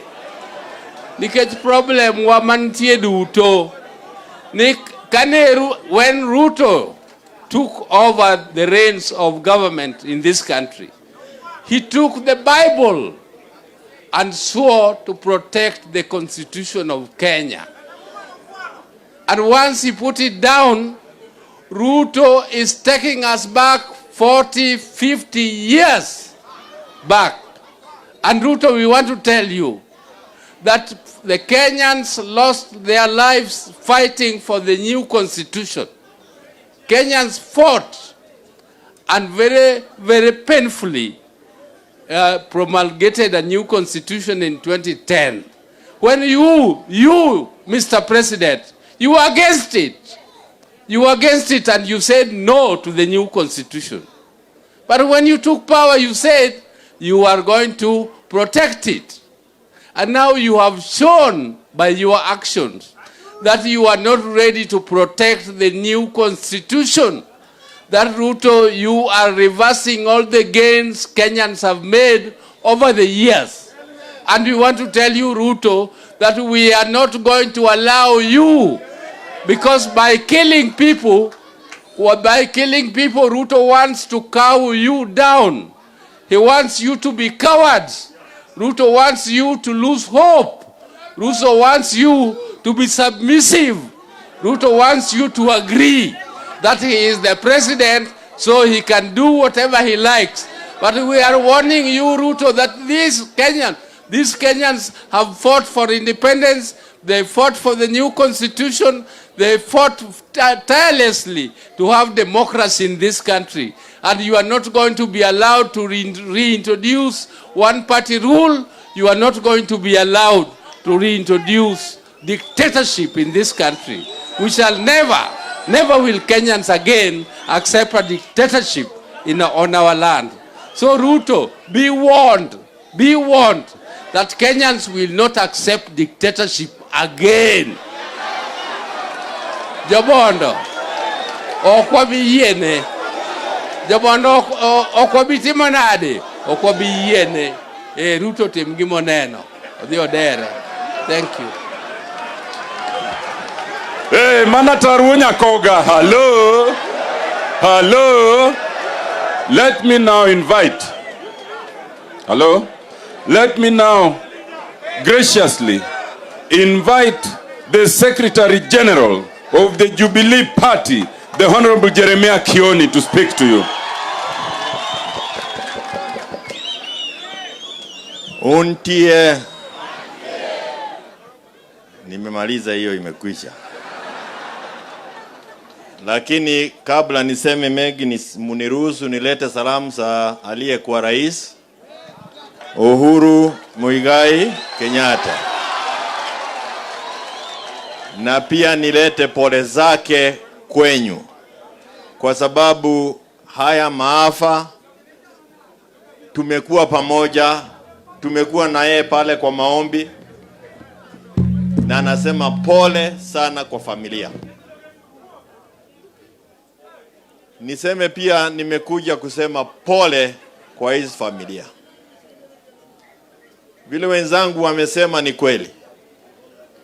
Kenya hii inaongozwa na majabasi.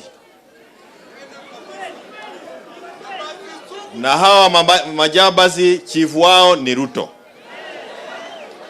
Yule ambao tunaita Sakayo. Na nyuma yake iko Kashiedhera.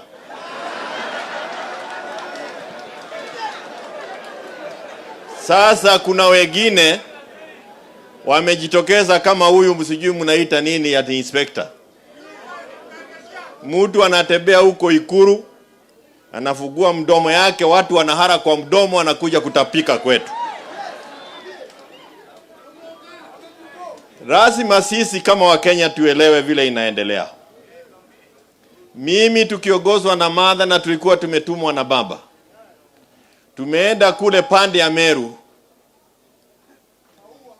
Maua na kwingineko, na tukakuta huko naye ambaye alikuwa amepatiwa kazi ya kufuruga sisi, alikuwa anaitwa Benjamin Toroitich kama si kosei. Ukiangalia hapa, huyo mnasema majina ni kama hayo. Na huyu ambaye ni Sakayo ameamua kuharibu watu wa kabila yake, kwa sababu ni wachache ambao anawatumia kuletea maafa kama yale ambayo yametokea hapa. Tulikuwa tunafukuzwa kule kama panya, lakini tofauti na vile walikuwa wanafanya hapa na kule, walipokuwa wanatufukuza kule na tear gas na risasi, walikuwa wanapiga risasi kwa hewa. Wakija pande hii wanapiga risasi kwa watu. Maana yake ni nini? Maana yake ni ile tunasema kwa Kizungu profiling. Na ni jambo hatari sana ambalo limeanzishwa Kenya hii. Profiling people according to their tribes. Wanataka kusema ya kwamba mambo ya jaa, mambo ya maandamano ni ya baba na Wajaruo. Na Wakenya sio wajinga. Wakenya si wajinga. Jaa iliyoko hapa ndio ile iko kule kwingineko ambapo tumetoka. Na ili aweze kufanya hii profiling, tunapofanya mambo ya kuomboleza hapa na kuzika waliokufa, anaenda sehemu nyingine kupeleka mchere na nyama ubafu ya mtu. Hawa ndio Kibaki alikuwa anasema haja yao ni ragi moja na mafi ya kuku. Sisi wa Kenya tuelewe, huu uongozi ambao ulipitia kwa dirisha umepangwa hivi kwamba tukikuja hapa tunasikia kama ni Wajaluo wameuawa. Hawa sawa ni Wajaluo lakini ni wa Kenya. Hello? Hawa ni wa Kenya, na tumekuja hapa kwa sababu wa Kenya ndio wameuawa kinyama. Hilo kudi ambalo Karuma amesema, mimi nilikuwako kule maandamano na baba, na nikaona hiyo sijui wametoka kwa Huribaru wameingia kwa Subaru. Subaru ya kwanza niliona ikifuata baba, na walikuwa wanapiga risasi gari ya baba kama ni maidi wanamwagilia pale. Kwa hivyo na tumekuja hapa kwa sababu hakuna muda, sitaki niseme mengi. Mimi nataka kusema ya kwamba hawa wameuawa wakienda kusema ya kwamba dunia ya Kenya kuna jaa. Dunia ya Kenya kuna jaa. Na kuwaua hatujachiba, bado kuna jaa. Na sisi ambao tumebaki hai tutapigana hata kwa miamba ya wale ambao wameenda mbele zetu, kwa sababu ni wengi watauawa. Hawa wameamua kuwaua Wakenya. Na ndio unasikia hizi masubaru na wheelbarrow wamejaa na wanatembea bila uniform. Wakikuja hapa na msikize hatari pali iko. Hawa wasakayo na hiyo timu yao, wakikuja hapa wanaita baba my brother. My brother. My brother. My brother. Wakienda kule Mount Kenya wanachema mzee ya kitendawili, mchawi. Kazi yao ni kupanda chuki kati ya makabila. Na sisi wa Kenya lazima tuwe welevu kuwaliko, kwa sababu tukikubali hiyo chuki ipandwe, yale ambayo tunataka na ile tunataka ni hawa Siakayo na wenzako waende nyumbani, itakuwa gumu kwetu. Mimi nilibeba sufuria na ninabeba sufuria, kwa sababu sufuria ni kusema nini? Familia ziko na njaa, na tutaibeba mpaka waende nyumbani. Hii sufuria itapeleka hii Siakayo Suguroi. Ataenda Suguroi. Pali sijui ni vile huyu mwingine mnaita sijui nani Gachiedhera ataenda wapi.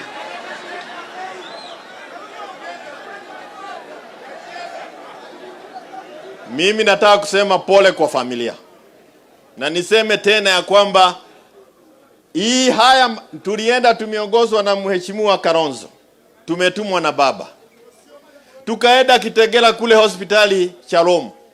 Wale ambao tuliwakuta kwa hospitali, risasi kichwa, risasi kifua, risasi vile tu Karuma amesema. Jamani, hatuwezi kubali kurudishwa huko. Hatuwezi kubali. Siakayo kama anafikiria tatuweka uoga, asahau. Yale mazungumzo yako kule Bomas tumeongozwa na vile tumetumwa na baba.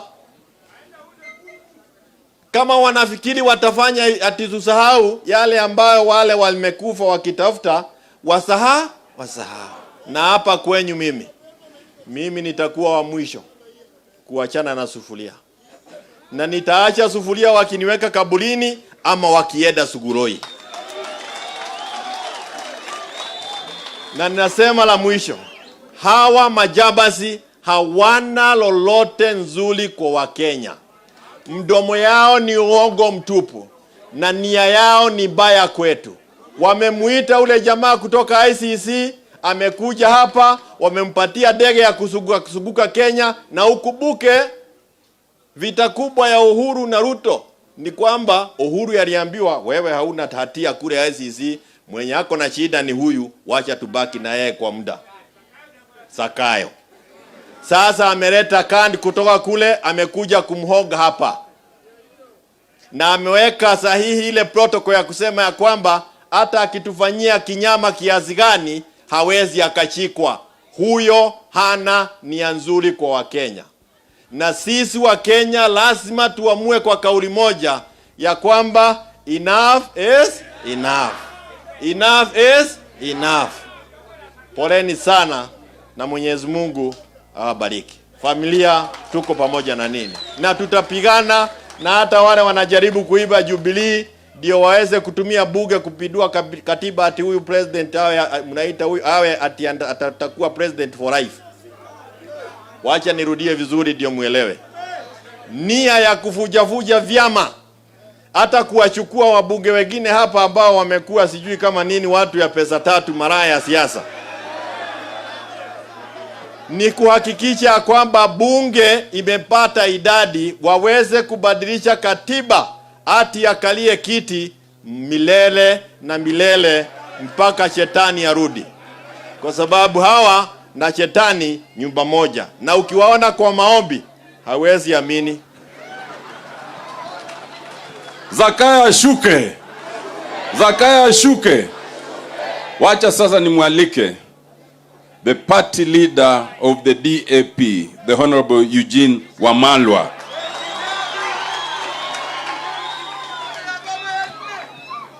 Nyasaye ber. Sechete duto. Erokamano ahinya. Asanteni sana kutupa nafasi hii tuje tuomboleze nanyi na haswa familia ambazo ziko mbele yetu. Leo ni siku ya huzuni sana, hatutaki tuseme mengi ila tu kusema poleni na kumuomba Mola awape subra muweze kusitiri haya ambayo yamewapata. Hayo ndio yametuleta hapa siku ya leo, na tunataka pia tuje hapa siku ya leo kando na kusema pole kwenu, kuambia yule IG wa polisi Bwana Kome akome tabia mbaya. Kome afanye nini? Kome afanye nini? Tuambia Bwana Kome akome, sababu hawa walio mbele zetu ni watu. These are not statistics. These are not hired coffins or hired bodies. These are Kenyans who have been killed by police bullets. Na leo pia tumekuja hapa kusema haya mambo sio mambo ya Wajaluo. Kule Western tumezika watu. Tulianza na kuzika kijana moja anaitwa Edward Wanjala kule Trans Nzoia. Bwana Wajakoya na ndugu yetu Oparanya wamemzika Meshak Shireka kule Kakamega. Kule Busia tumemzika kijana Duncan Wanyama. Na hapa Vihiga juzi tumemzika boxer, alikuwa boxing, anaheshimika sana, anaitwa Rafael Shigali. Kesho tukitoka hapa tuenda Luanda kuzika vijana wawili, Brian Onyango na William Amulele. Hawa vijana walikuwa hapa Nyalenda, walivamiwa kwa nyumba yao.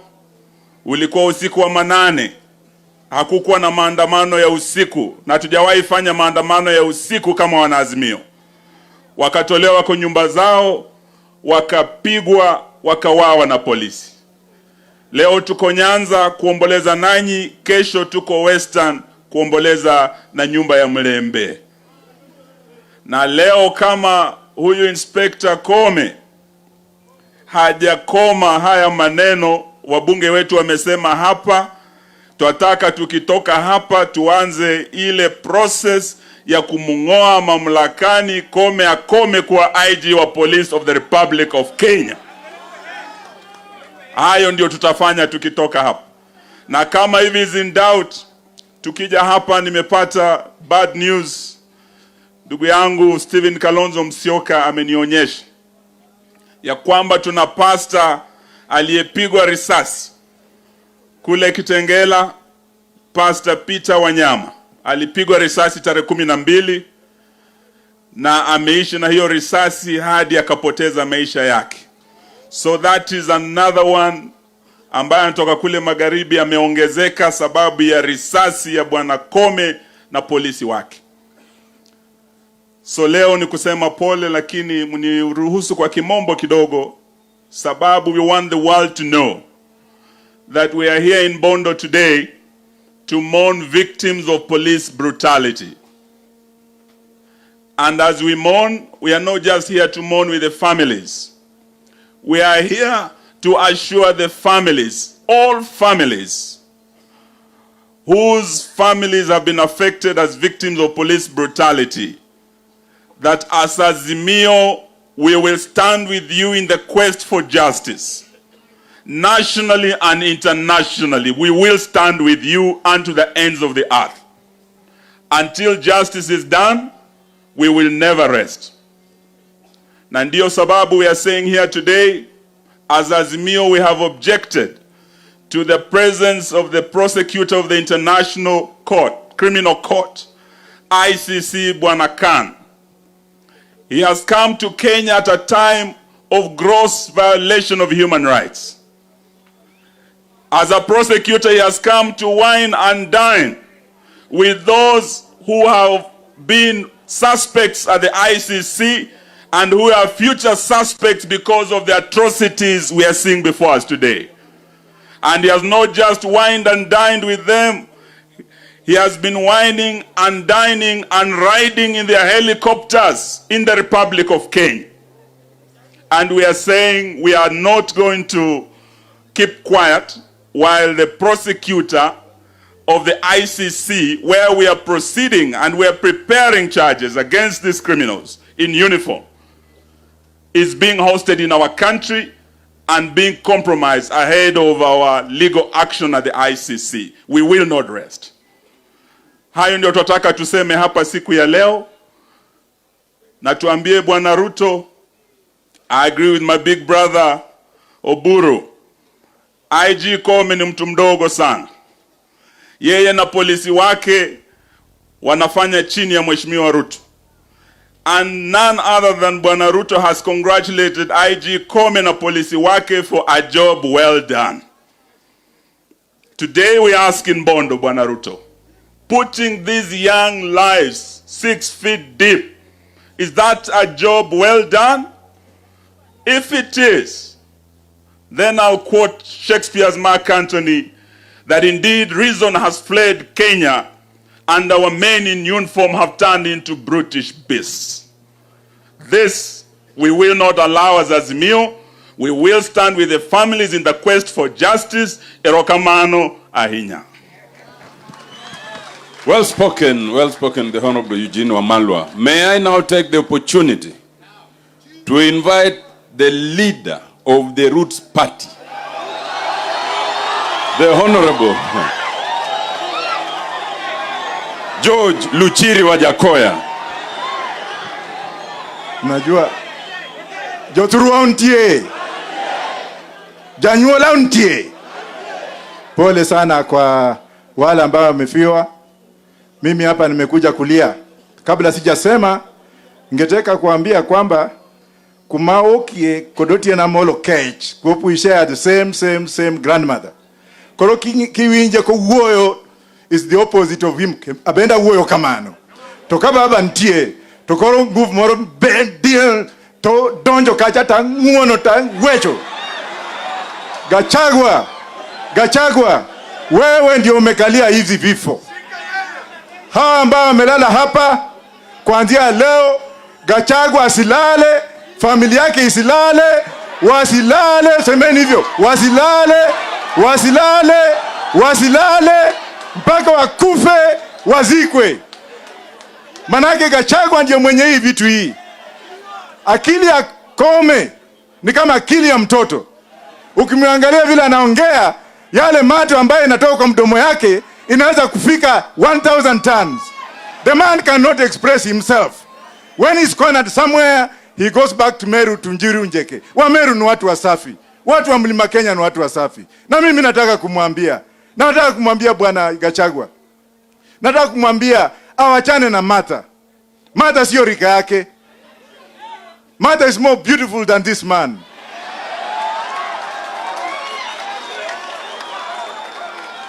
Ya pili, wamepitisha ile LGBTQ, ile homosexuality. Gachagua, I'm not gay.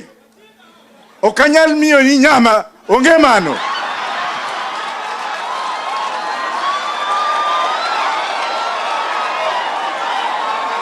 Uwinjo kosa kuwinjo. Kila siku anataja mimi. Ati nilikuwa naona Martha akitembea pale. A very tribalist man. Martha Ruti kwetu, kulikuwa na sufuria pale. Watu wamevaa sufuria. Tukajua ni Wajakoya. Wajakoya Meru.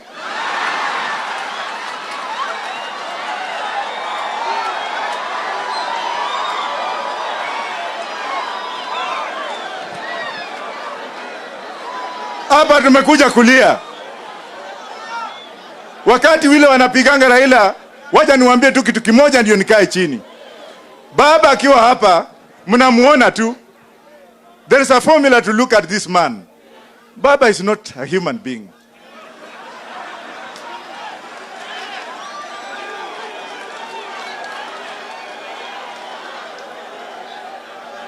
Wamejaribu, saa zingine anatuanga baba risasi, twa! Baba natani into nyangao. Askari anaenda mbio.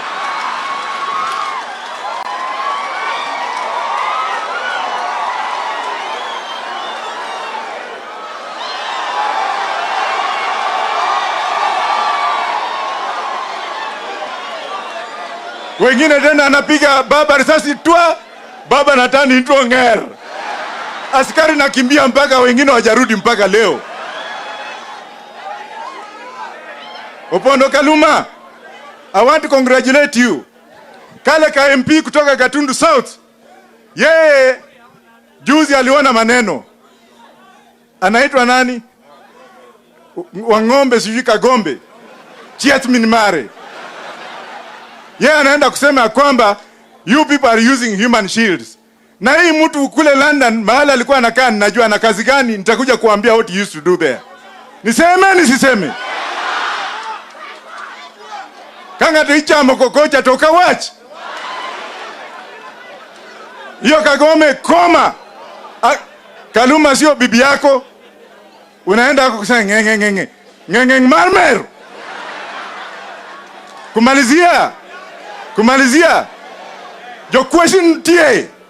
To your money ndogo. Let me finish by saying, Baba and Spirit, and Kaka Shakespeare, you can never know Raila Amolo Odinga. Ngatamonge Raila Amolo Odinga and care joluo. Juoge. Yomo miojogi kakinene kama to nyera kamano. Baba ukinyer kodi, baba kenonger. Mama Ida, asante sana ile umefanya mpaka baba nakaa kijana. Wengine wanasema tu ati baba karibu kukufa hii mzee marmer. Asante sana.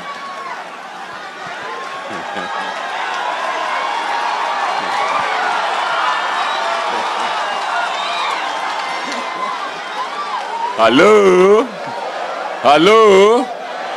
Just to recognize one tiere kai goga e mar Luo Council of Elders, Elder James Ayaga. Aneno kagin gi former mayor Nyango Radier.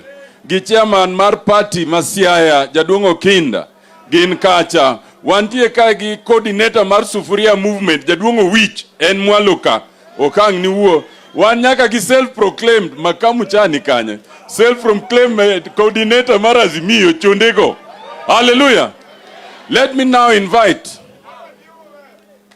the deputy party leader of the ODM and former governor of Kakamega, His Excellency Wycliffe Ambetsa Oparanya. Hello. Sawa. Siku ya leo na siku ya huzuni kabisa kwa watu wa Siaya na watu wa Kenya kwa jumla. Kupoteza vijana wale wamekufa hapa. Na vijana walipoteza maisha yao wakipigania haki yao. Haki ya Wakenya. These Kenyans have been killed fighting for their right.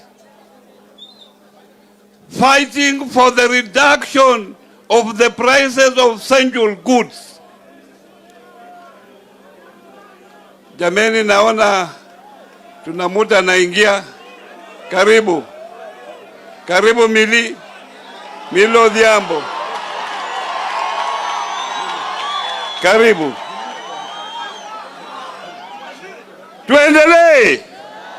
Tuendelee. I was saying that these Kenyans were killed fighting for their right. Innocent Kenyans have lost their lives while fighting for their rights. Na mkiangalia wale watu ambao wameuawa, wametoka mahali ambao hawako na hisa katika serikali ya Kenya Kwanza. Wengi ambao wameuawa wanatoka hapa Nyanza. Wale wanafuata wanatoka kule Western mahali mimi natoka. Na wengine kutoka kule kwa Kalonzo Musyoka kule Eastern. Hao ndio mahali wanasema sisi hatuna shares katika serikali yao. Wanataka watumalize, hatuna shares, hatuwezi kupata huduma yote kwa sababu hatuna shares. Hii ni huzuni kubwa kabisa. Kwa sababu ukiwa president wa nchi yoyote, wewe ni president ya kila mtu. Huwezi kuwa president wa party yako au wale watu wanakuunga mkono peke yake. Nini huzuni mkubwa sana. Na ule Koome ambaye ni IG. Koome IG. Sisi tunaheshimu maiti kabisa. Hatuwezi kuhaya maiti, afadhali tuweke mbele. Ni nani huyo tena? Na huyo anakuja kama baba anakaa, huyu ni nani anakuja kama baba anakaa?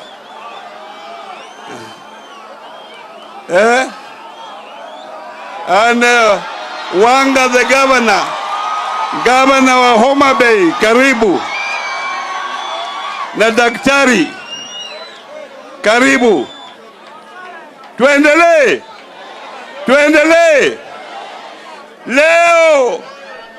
Leo tuna maandamano kule Eldoret. Tunataka tuone, kwa sababu tuna maandamano makubwa Eldoret leo. Tunataka tuone ni watu wangapi watauawa kule kwa sababu wanafanya maandamano. Kwa sababu hao pia wanapigania haki yao kule Eldoret. Na tunataka tuone ni wangapi watauawa vile waliua watu hapa, vile waliua watu Western, na vile waliua watu kule Eastern. Sawa. Kwa hivyo wananchi, mimi nimekuja niungane na nyinyi kuomboleza kifo cha vijana wetu. Na ningeomba tu, hii ni safari mrefu, Mungu awaweke mahali pema, tutakuwa pamoja, Mungu akatarejea. Asanteni. Thank you. Now, it is now getting really late. So I will only allow a minute for my colleagues who've just arrived. A minute each. Let me start with the Honorable Millie Odhiambo. Just 1 minute.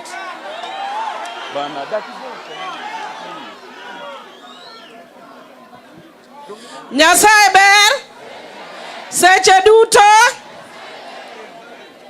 Your Excellency Honorable Raila Amolo Odinga, min piny, jakomo yiena ni mondo awe formalities mang'eny. Yiena uru mondo ago mos na chopo ka jakomo osebet piny. Ne an gi liel dalawa Rusinga, ochuna mondo aring kaluwo nam emomiyo achopo kodeko. Otherwise ok ber na kadonjo ka jotenda osebedo. Urwako koso ok urwako? Omiya minute achiel. An adwa wacho ne IG. Awachne koso kik awachne? Bwana IG, I am hearing you telling us that we shall not stua you. I want to also tell you that you cannot also shock us and you will not also threaten us. Akwere koso kik akwere? And I want to tell you as an international lawyer that we are going to use a system, a theory called acquiescence that was used in the case of Velasquez Rodriguez in Honduras. Wabironi nyaka waterie court kendo nyaka watwei nikech nyithi joluo ok bila ukagweno kaitinego anamilo gesa ka wachung' kagi okinde mantiere kage. Wadhi osiptal jothurwa litna kaneno nyithi joluo oneg nyithi joluo aneno gi wang'a. And then nyiso wakani ni wakao nyithindo ni waketo termin gi kaki wacho no.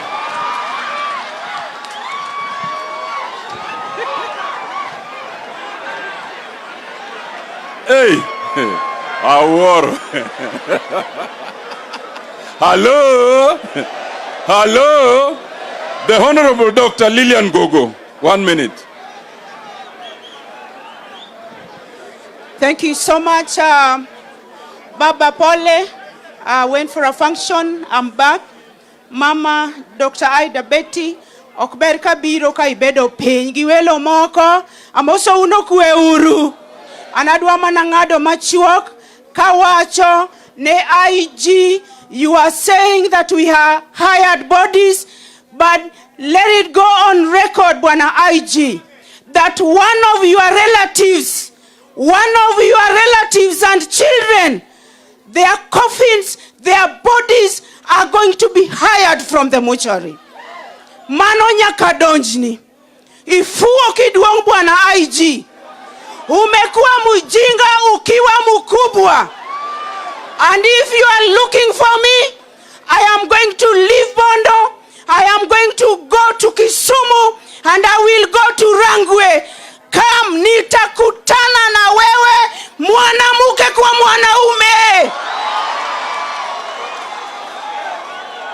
Katie kota wacho kama wachkoso kikawache. Ano kadwa uoyo ether ng'ama miyo nikech ema nyuol. Anadwa wacho ni chund wuon mare.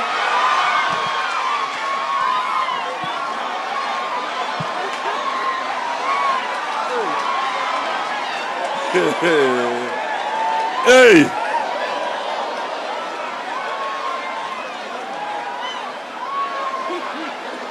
Hey. Hey. Hey. Hey. Hey. Tija ni koro dhika gima koro rumo. Emomiyo awach mana wache ariyo tatieko. Mokwongo, in this country, we have something called the national anthem. It says, E Mungu nguvu yetu, ilete baraka kwetu, haki iwe ngao na mlinzi, na tukae na undugu, amani na uhuru. Kwetu haijaleta baraka, imeleta laana. Through the hands of Ruto, Gacheta and Kome. In my opinion, and we want to make it very clear to them, you cannot talk of peace without justice, because that's what our anthem says. You cannot talk of justice if you want to kill a people. We want to tell them that we are Kenyans. You cannot profile and execute genocide against a people. You will not threaten us, but there will come a time we will be tired. If you think that Kenya is a company, as Gacheta says, that the rest of us have no shares, then we will insist on self-determination. Hello? Gin to 111. Adir go kadir. We want to tell Ruto, Gacheta and Kome. They are praising the police that they have killed our people. For us, our heroes are lying in those coffins. Our heroes are you people who heed the call for maandamano because it's allowed by the Constitution. Ruto, Gacheta and Kome cannot amend the Constitution. It will have to take a referendum to amend Article 37. And therefore, if Baba says left, then Kanye? If he says right, then Kanye? If he says forward, then Kanye? Jomuye niko wacho ni wadok Kanya to dok miyabadi.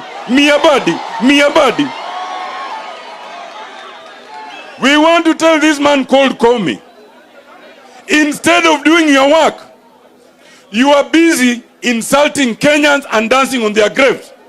Recently, a truckload came through Busia full of guns and ammunition and fake uniforms, which was resisted by the great people of Busia, and then at 1 a.m. you sent 10 truckloads of GSU to escort it out of Busia through Bungoma. It went to Nairobi. Tell us where those arms are. Stop insulting those who have died. Emomi wawacho. Niza Kayo afanye nini? Ashuke. Kome afanye nini? Akome. Gacheta achiete. Hello? Zakayo? Kome akome. Gacheta achiete. Hallelujah. And now I want to invite Senior Counsel and the Governor of Siaya, James Orengo, to take over.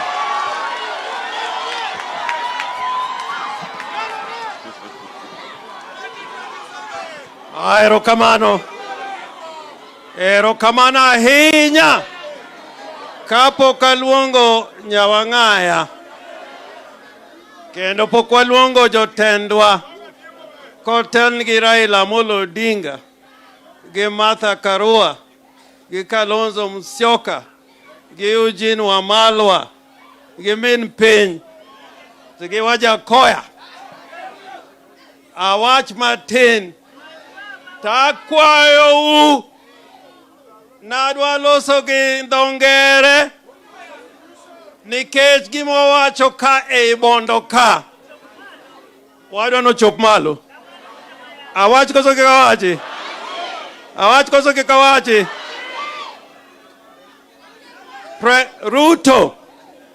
Ruto, if you're a Christian, who is truthful, you'll hear my words today. They are this man called Kome. Kome said that Azimio hired corpses and alleged that they were killed by the police. Now I want to show Ruto that Kome was lying. There is our very own Nyathi game manunge bondo kama bera enya. Kendo wuoyi motegno man gi dalagi David Otieno. Ok ung'eyo David Otieno? Jadi mong'eyo David Otieno?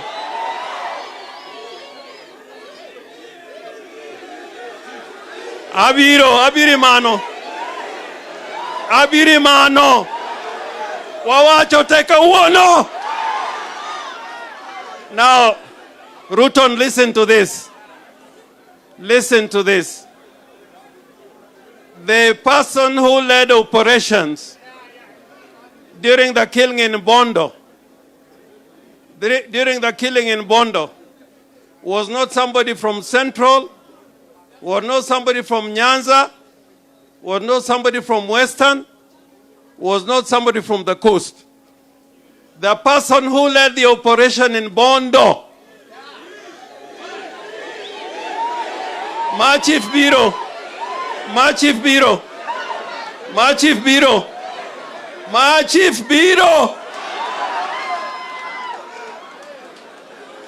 you know, Kome said that we hired dead bodies from the mortuaries. Police protocol, police also have their protocol. When you die an unnatural death, whether in a hospital or outside the hospital, they cannot receive that body and conduct a post-mortem without the participation of the police. So when David was killed here in Bondo, the person who led the operations,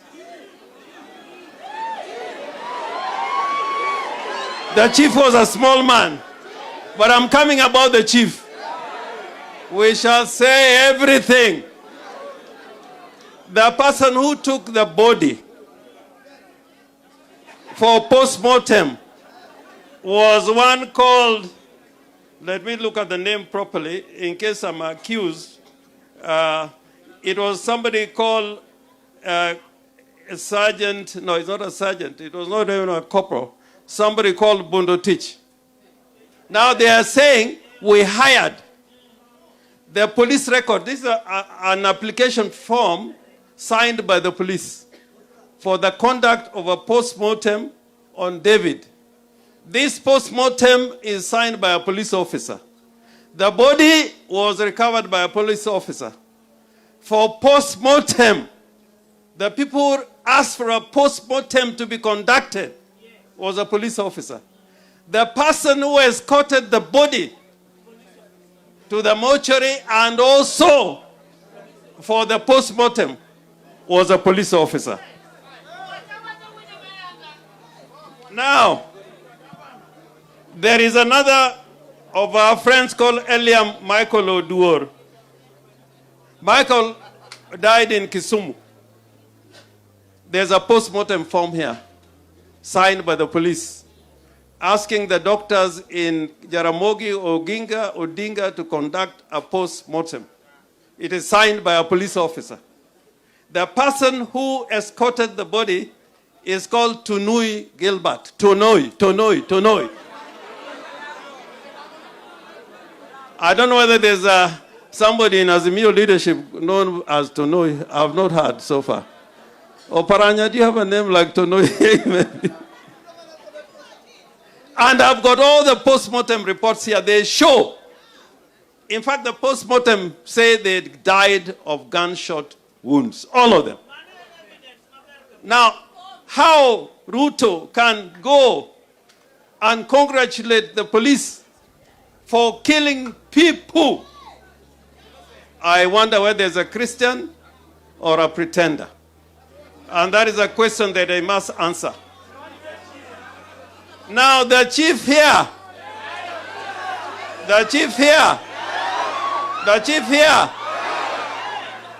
any mono police ni goma makma.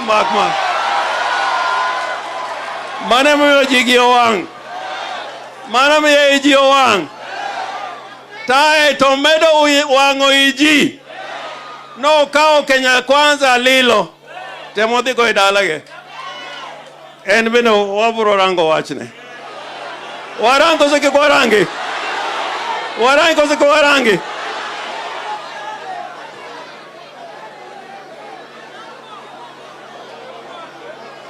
Adwa wacho gimoro kae. I want to tell you and tell the whole nation that the killing during Mandamano was something which was planned in the National Security Council chaired by Ruto. And I'll tell you why. I'll tell you why it was planned by Ruto. Never before, Raila and myself have been in demonstrations since Kenyatta's days.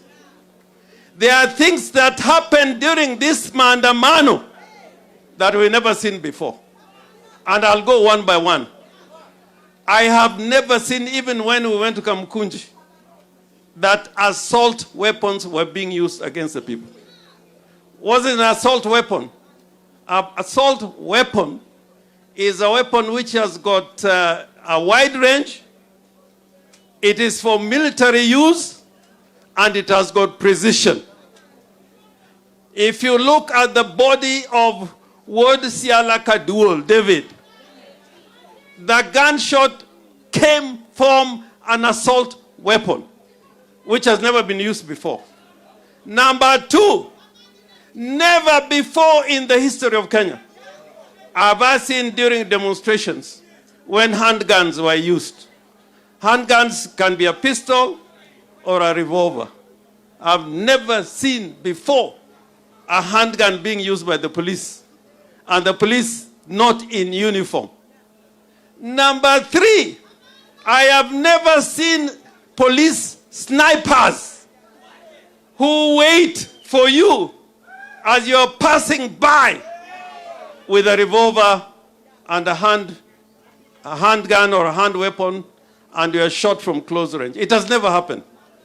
Number three, if you look at the Black Maria they are using now, those water cannons, they are militarized. They are not supposed to be used against the people. They have gadgets and enforcements that can go through barriers. And that is only used in military operations. These cannons that we are fighting against, if you look at them carefully, they are not supposed to be used against demonstrators. Number five, since more than 60 people died, I have not heard of a police officer recording a statement. And I've been going around trying to get a statement from all these stations where there were injuries. Reports are made, but there is no single statement written in terms of taking action against the deaths of our people, which shows clearly, and I've done law for many years, it is beyond reasonable doubt that the policy taken by this government is to intimidate, to blackmail, and to use scorched earth policy. Ruto dwaro ni mondo uluor ni kuseyudo noneg ji ni mondo koro ubeda beda oko kucha. Wachna uru ni onge ringo. Jadi moyie na onge ringo. Chief Makai in Wodwa. To kawa sigo biro to donji dala ni idwa tieko jodala u to bed motang. On the issue of Kome, Raila and Odinga, and he got two senior councils who are in the Azimio leadership, Kalonzo Musyoka and Martha Karua. These petitions, sometimes it's a political process. They'll use people they know, they use the people they work with. You send a petition, it'll be dealt with summarily. To deal with Kome, I have two solutions. Tukirudi kwa maandamano, there should be a Kome day. Kome must go. Second, Raila Odinga, I ask you that we should institute private criminal proceedings on behalf of Azimio leadership. There's an offense called criminal libel. Defamatory libel, which is a criminal offense under our penal code. It has not been used for a long time. I invite Otiende and the rest of the team. Let us sit down and make out a case. We go to court on Wednesday or Thursday. Katawajma gavana anyalo keto piny. Makamneka kete piny to otare manyalo eni acting. Mondo, nobody in Kenya is above the law. Even Ruto is not above the law. We summon Kome in criminal proceedings to answer to the charge of criminal libel. Watim kozeke kwa tim. Mara reo, matie kogo, Jakom, Oluongo e bura moroma Council of Governors. We've been told to go for a meeting for Council of Governors. And it is going to be opened by President Ruto, so to speak. I'm saying so to speak because we don't recognize him. Now, we Azimio governors are the only ones without security. Wanyangaya has no security. Even bodyguards were taken. Jakoma has no security. Menpinya has no security. Kalonzo has no security. Martha has no security. Wandai has no security. Gogo has no security. Otiende has no security. Burama chalo kamano wadi omeango. Burama kamano wadi omeango. We cannot sit down with somebody listening to him when he has taken away security from Baba. Ongea mambo ya Council of Governors. We will propose, we'll have a meeting so that we resolve that we cannot go into a meeting presided by Ruto when he has taken away the security of our leader Raila Amolo Odinga. Watim kamano kosoki kwa tim. Anadwa tiekoni ya Baba pinyo chiek. Kataka ni half term. Sani anana half term. Wabindu warangu kakaji loso. Tuangeni half term. Half term nisho na wachako wige mani chunge mandamano. Koro kwano 1 day, 2 day, teacher beach por wani half term. To chieminena nana kaje ogo loso iyo mupogre. To wadoki school. Wadoki school kozaki kwa dogi. Jowasia kae moneg mang'eny moloyo e Kenya mangima. Kiny kwa tieko odiechieng' ma kiny bro yudo kwa seiko jogema uchiel.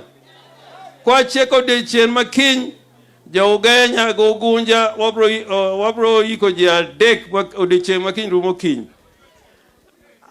Alego Usonga, kwa tieko diche makiny, Jareo. Rarieda, Jareo. Bondo, Jareo. Magi ji 14 to moko pod ni subtal. Nitie wuod Bondo kama nogo risasi. Ma risasi ni e oboye nyaka sani. Kaka golo tamo daktache. Nitie wuod Yimbo kae. Mogo agadi risasi ka ji neno Bondo ka. Kendo go ego chieng' go tiendene gi military kind of weapon. Kano tere subtal kae. Tongad tiende. He was amputated. Tinget samaninga to tiendene to no kong'eyo. En ko chiew to korangre kama kako bed to ido no onge tiende. Koro chako penyo no ungado tienda nang. Ungado tienda nang. Abe kana dhi nene to penya no rengo jogo ngado tienda nango. Nikech no kong'eyo kaka gino notimore. Risasi ja nogoye dichiel no parallel. Omiyo watiyo gi jojuogi. Magi jojuogi. Kioni ile sufuria yako, sufuria hiyo yako ilikuwa nafanya kazi zamani sana. Kama kuna evil spirits, unachukua hiyo sufuria na mambo mengine, unapiga ile evil spirits iende. Na wakati unapiga sufuria, unasema nyawawa. Ruto nyawawa. Gona uruga chagwa nyawawa. Nyawawa kigo kanga sego nyawawa tigo uwi. Nyawawa uwi. Nyawawa. Nyawawa. Erur kamano warwa nyawangaya. Gavana Mahoma Bay. Erokamano. Erokamano ahinya ne jakom min piny to gi wendwa duto. Atimo mos ahinya kuom chopo modeko. Takelo kuyo na makende kuom jonyuol wede gosiepe mowito nyithindo e yor oyuma, e yor juok motimnwa gi sirikal mofuoni. Homa Bay kocha nie wan gi wuoyi miluongo ni John Best Kisumo ka. Nyocha wan gi wajumbe gi kane wadhi neno jonyuolne. Ni agole ot Nyalenda kucho to goe mogo wiye ni. Mako yude to yude makoro en mana ng'ama koro lokore cabbage. Okete ICU ka koro en cabbage. Kiting'o wiye ni to dok mana luar mana piny. Ng'ama ne nindo, ng'ama ne ngima. Ogol Satan ma jogi otimone nyithi joluo. To Luo lives matter. Koome. Kata we ang'is chief mondi. Chief mora winjo ni nika. Chief. Gimanyalo ng'isi ni thuru lo yieng'o. Thuru lo yieng'o. Chieng' mitho. Jobondo gi emane iki. Okibi neno welo. Chieng' mitho jogi ema bro iki ema bro bedo kodi. Marario. Koome, we all know that the only qualification that you had to become IG of police was because of the way you threw stones with your own hands when you were commander of police in Nairobi. That was the qualification you had to become the IG of the police. The comments that you made, that we hired bodies, are most unfortunate. And that is the height of stupidity of a public servant. The insensitivity with which you spoke. These are real parents. These are real people. These are real youth of Kenya. Nimeona watu wanatembea kila mahali. Wanasema hawataki handshake. Hata sisi. Hakuna siku mtu yoyote ama baba amesema ya kwamba tunataka handshake. Lakini ile kitu baba amesema ni kwamba kila mtu analipa ushuru. Hakuna vile serikali inaweza kuwa ya kabila moja ama mbili. Kila mtu analipa ushuru, na ile ndio baba amesema. Namalizia hivi. Jothurwa, wan kako ganda luo. Awinjo ni jo uda ni wuotho kuondegi. Akia ni jo bondo udenyo udwa dhi e uda ni mondo udhu chiem koso ang'o matimo. Udenyo. Tang'o mi uwe jo uda wuotho kama onge kata gima fuadho gi matin.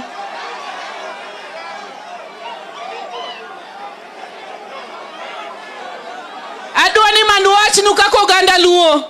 Ni wante. Kamora mora ma wantie. Kochakore Mabei. Nyaka Miuru, nyaka Siaya ka. Nyaka Jowoman, nyaka Minnesota. Nyaka Loka America. Agwambo wunya lego ko wacho ni right. To adi right. Ko wacho ni left. To adi left. To ko wacho ni fire. To adi monago. Ko wacho ni fire. To adi monago. Nyasaye ogwedhu kendo ritu. Erokamano Nyang'aya.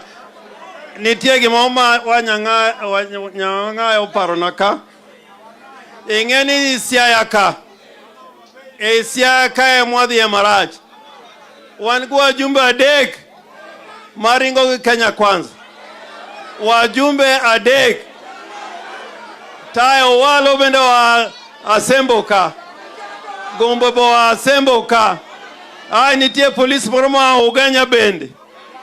Omiyo Siaya ka nyaka wanyis jopiny gi jo Kenya ne mae dala Jaramogi Oginga Odinga kamonyuole Raila Amolo Odinga Goburo Odinga Gorengo Nyatiengiri. Waloro koso kwaloro. Waloro koso kwaloro. Wakwa min piny mondo wache matin. Ke min piny. Erokamano.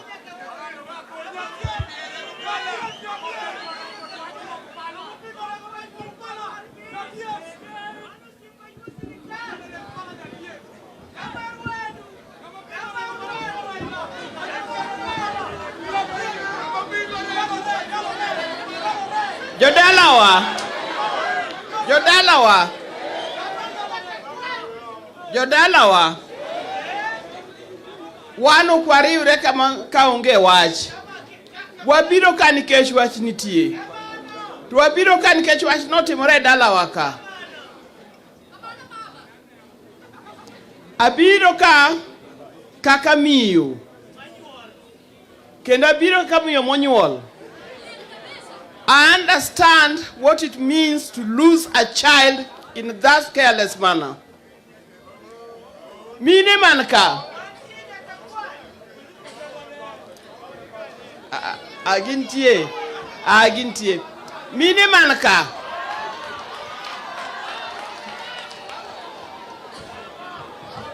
Mine manka. Mine untie. Kanyathini otho. Itimang'o. Ichako igo uwi. Kanyathini otho itimang'o. Kanyathini otho itimang'o. Dangiling. To nyithindwa otho. Dakwagoni gi uwi. Dakwagoni gi uwi. Uwi. To samigo uwi no. Tiluongo nying janek, okamano. Samigo uwi tiluongo nying janek, okamano. Ruto uwi. Ruto uwi. Gachietha uwi. Gachietha uwi. Kome uwi. Nikech kakwa ng'eyo mage jok monego nyithindwa. Kakwa ng'eyo mage jok monego nyithindwa. Omiyo wawinjo lit. Ka ng'ato nyalo wacho ni polisi otimo maber. Polisi otimo maber kuom nego nyithindwa. Ng'ano jajuok uso ko jajuok. Ojajuok uso ko jajuok. Ka ng'ato nyalo wacho jogoriere matin. Ka ng'ato nyalo wacho ni maiti muketo kachaka Nyithindwa manie coffin man kachaka. Gin jok mobedo hired. Apenjo jok mobedo kata machiegni gi sandugego. Nyithindwa ni sandugego kose onge. Gin tie kanyo kose gionge. Ogi ni sandugego. To gin tie ni ngima kose gin tie ni githo. Abro Kisungu.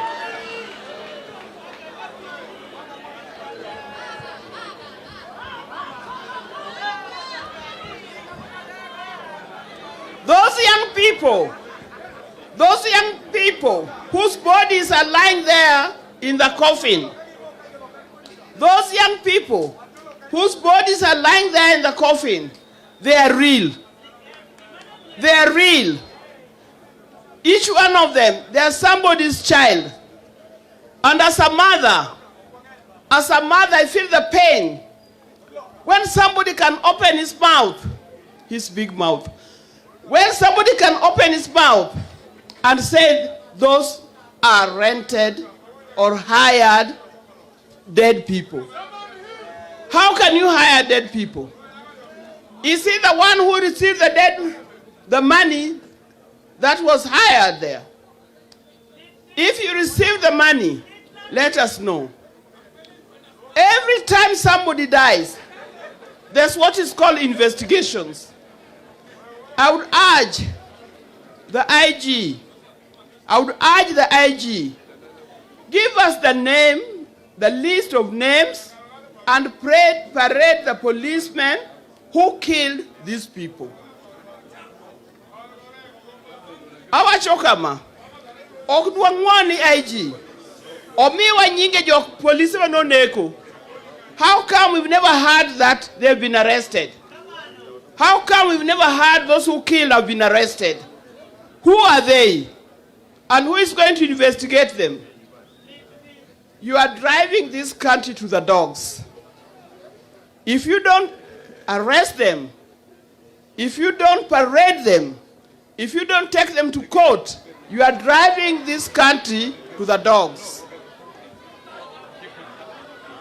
Uwinjo gimawachono? Uwinjo gimawachono?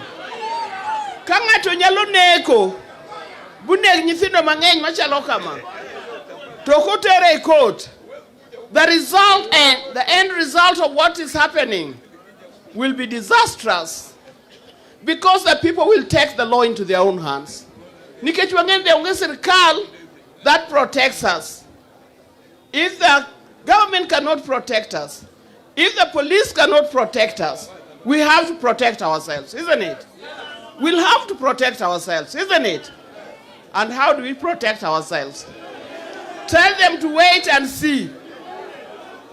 Wait and see. Wait and see.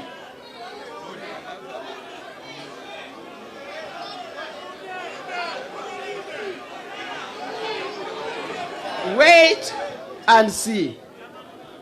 Gibro neno ge wangi. We can't have a lawless country where the government is in charge of killing, where the police are in charge of killing, and nothing happens. Surely, we are also human beings.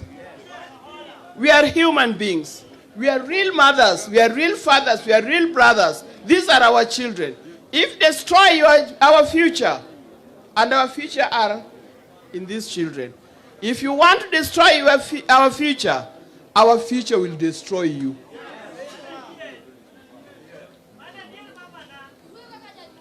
Be careful.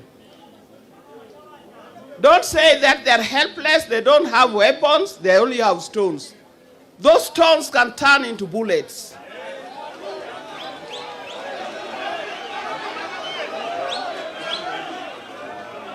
Those stones can turn into something else. The government is meant to protect us. The police is meant to protect us, not to destroy us, not to maim us, not to kill us. You put a lot of fear in our people. You put a lot of fear in our children. Do something. If you want to rule us, not to govern. If you want to rule us, be careful. Be careful. If you say you are elected to govern, govern. Don't rule and don't kill, don't maim. Ana unge kweche maya show mangeny. Ako mana mos ni nyithindwa jowa mose lose jogi.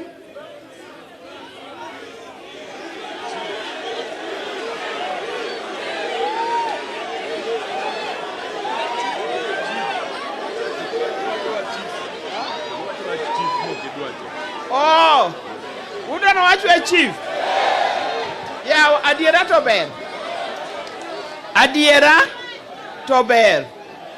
Adiera to ber wawachnu adiera. Chief muwacho no. Edala wakanya miraka. En wuod yuora. Edala waka. En wuod yuora. To kata en wuod yuora. And aher kwayo kama. Ko yer wuod yuora mondo ritwa kar kae. Mokwongo nego tere for training. Onego tere for ang'o? Onego puonje. Onego puonje. Onge dala modoke nikech ore yen dala. Onego puonje. To wuod yuora oitimo marach. Wuod yuora itimo marach. Itimo marach. Imiore mbiji chweri dala waka. Imiore owete ni chweri dala waka. Okitimo maber. Dhie kanisa. Kata kin jalejo. Kata kin kanisa mingine. Dhi kwa Nyasaye werruok. To kwa jo dala wagi bende werruok kuom timo timoreno. Ero kamano. Thank you. Mama okwero chief koso okokwero. Okokwero chief. Kendo gima mama wacho ka. Gima mama wacho ka. Mane nitie ja America moro miluongo ni Malcolm X. Kane jorotenge ma America. Jorochere ma America noketo gi kamarach. To ne gipenjo gi penjo. The ballot or the bullet? The ballot or the bullet?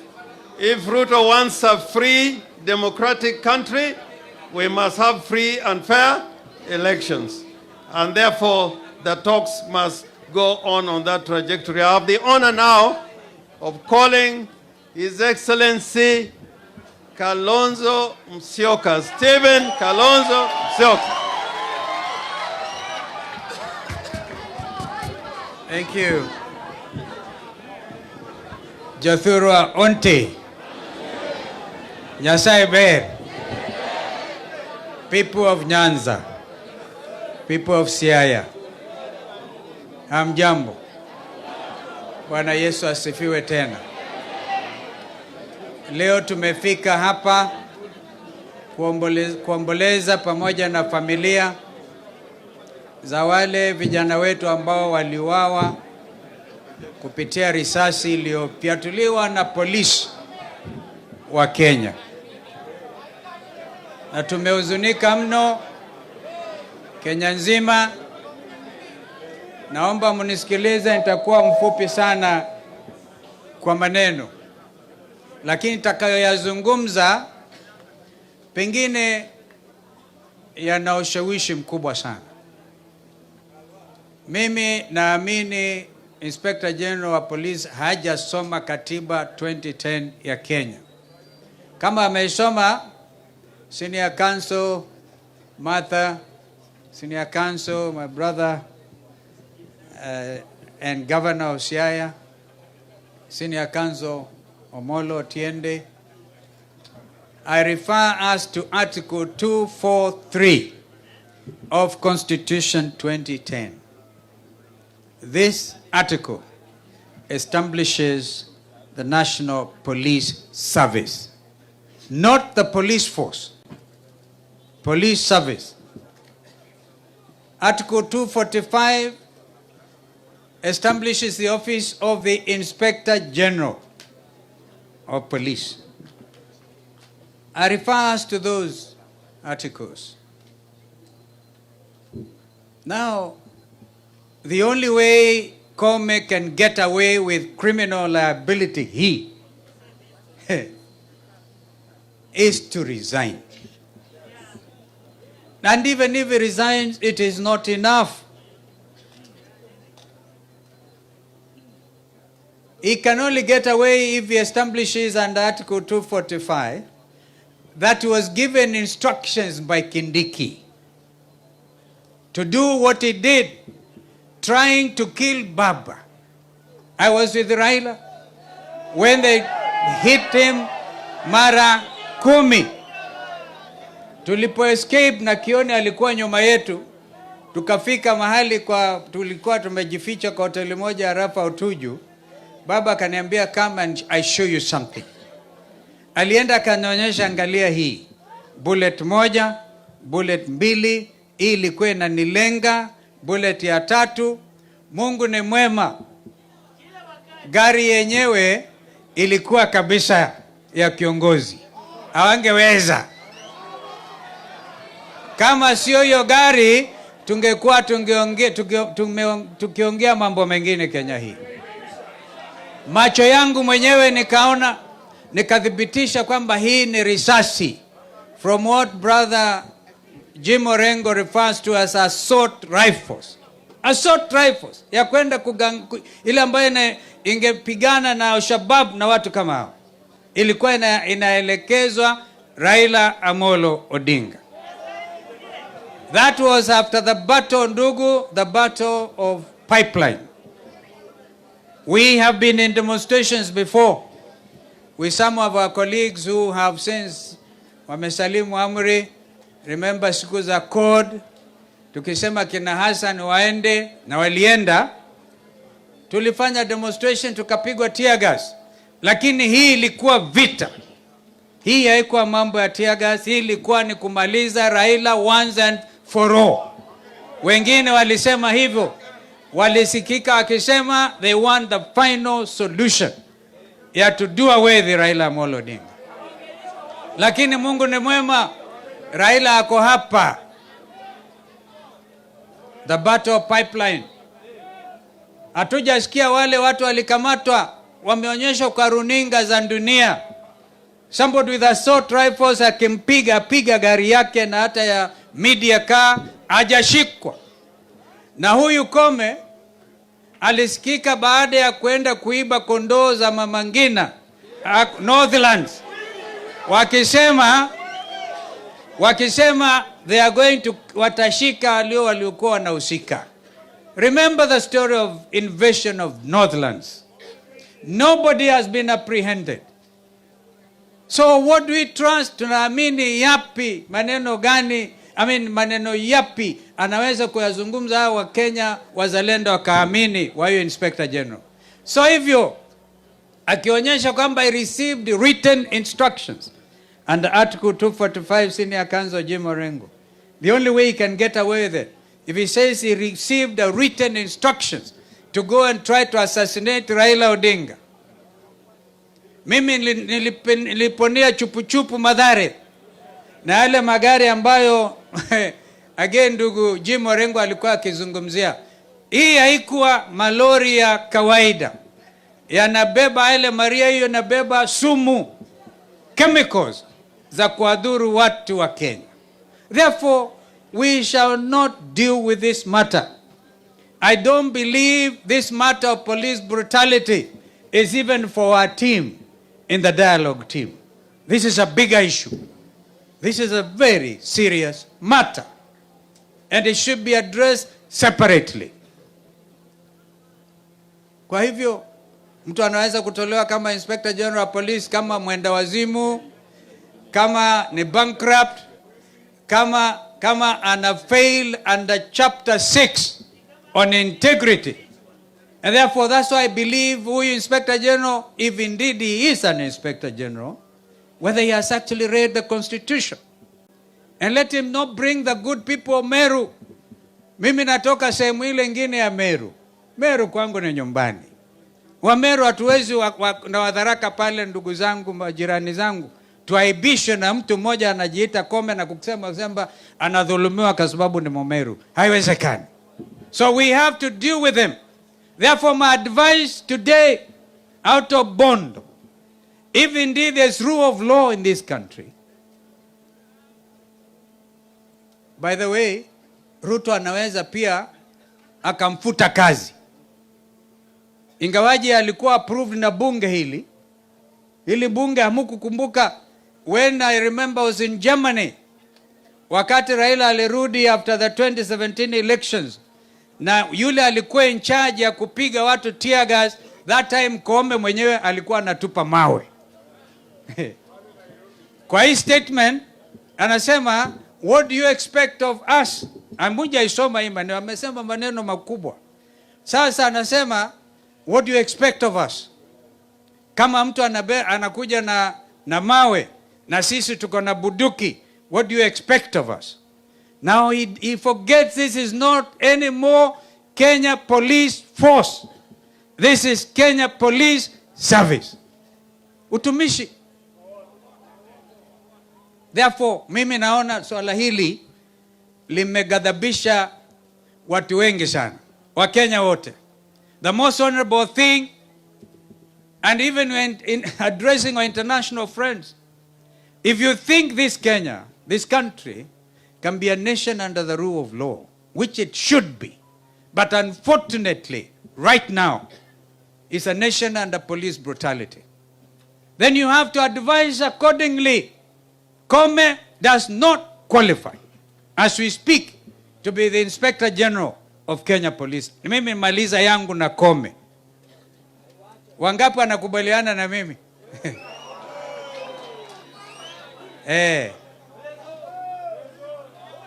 Because hata mambo ya Shakahola angekuwa jameni amegundua watu 400 wameuawa kule.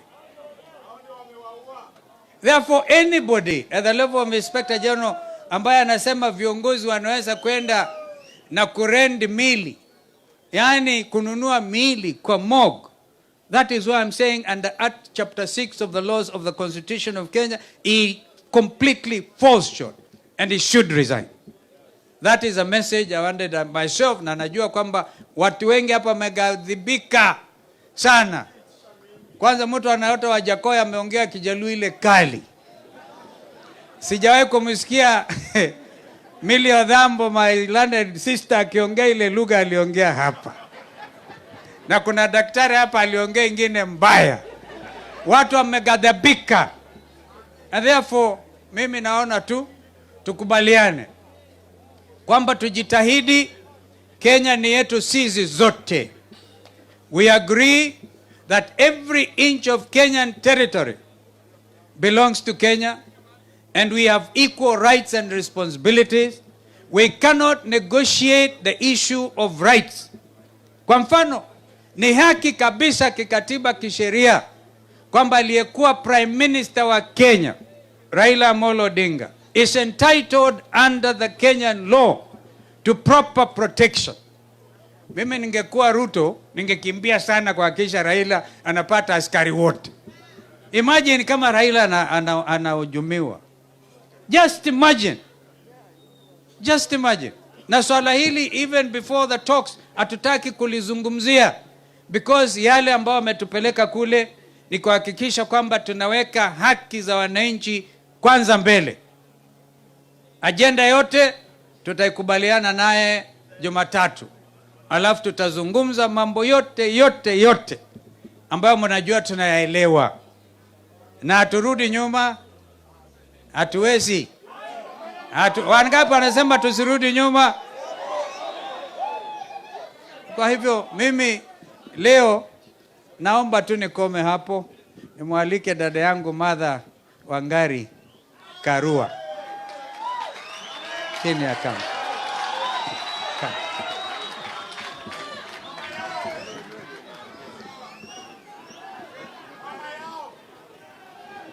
Bodontie.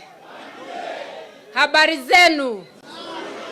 Leo tuko hapa kusema pole kwa familia ambao wamepoteza wapendwa wao, na wale wote nimeona ni vijana. Wameua vijana wetu, vijana ambao ni baba, ni vijana wamewacha wajane, wamewacha mama zao, wamewacha ndugu, danda, na tuko na majonzi. Na tunaona ni vibaya mtu akituchekelea wakati tuko na majonzi. Na ndio tunaambia Kome na Ruto, William Ruto na hao wote wamekalia viti kibadia nao ya kwamba wametudhuru sisi wa Kenya. Na mimi nimeangalia, nimeona ya kwamba Ruto anatafuta kutambulika na kuua watu. Ate ndivyo akikohoa tuwe tunanyamaza zote. Mimi nataka kumwambia hatuwezi kumtambua kwa sababu ya kuua binadamu. Tutamtambua wakati sava itafunguliwa, tuone kura zilizokuwa. Sababu sisi wana Azimio tunajua aliyechaguliwa rais ni Raila Amolo Odinga. Huyo ndio His Excellency the People's President. And Her Excellency the People's First Lady is my friend Mama Aida Odinga. Waelewe hiyo. Kama unataka tukutambue, mwaga hizo kura hapo, tuhesabu tena, fungua sava. Kama ni zako tutakutambua, lakini tunaelewa sio zako. Na ndio unababaika. Hata ukiua watu, wengine wetu hatutakutambua milele. Sisi tunaomba, kama mtu amechukua Biblia, hata kama wewe rais bandia, umechukua Biblia kusema utalinda katiba ya Kenya.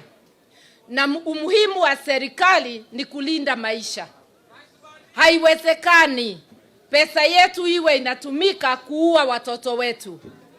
Na ndio tukapiga ripoti tukasema, wewe William Ruto tunakujua.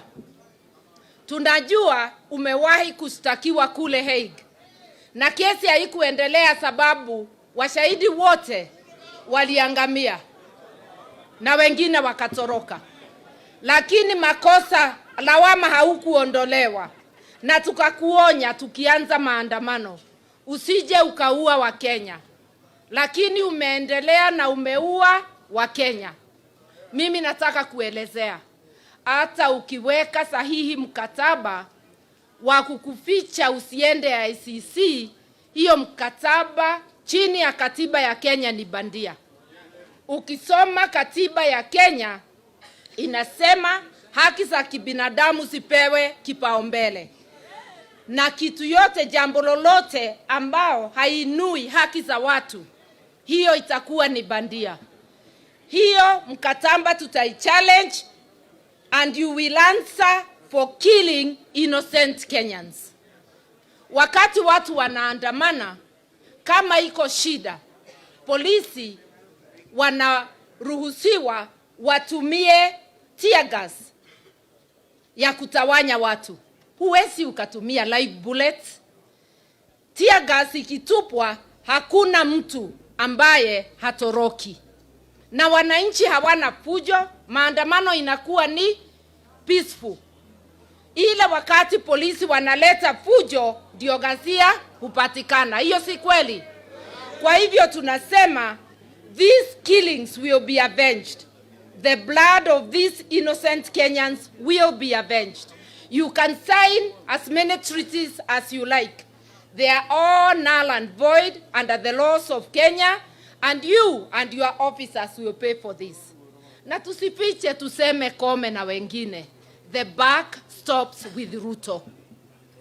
For the illegitimate regime, the buck stops with who? Ruto. Na yeye, he has owned up. The day he congratulated the police, alikuwa anaidhinisha amri yake imetendeka. Kwa hivyo ni yeye aliwatuma watumie live bullets.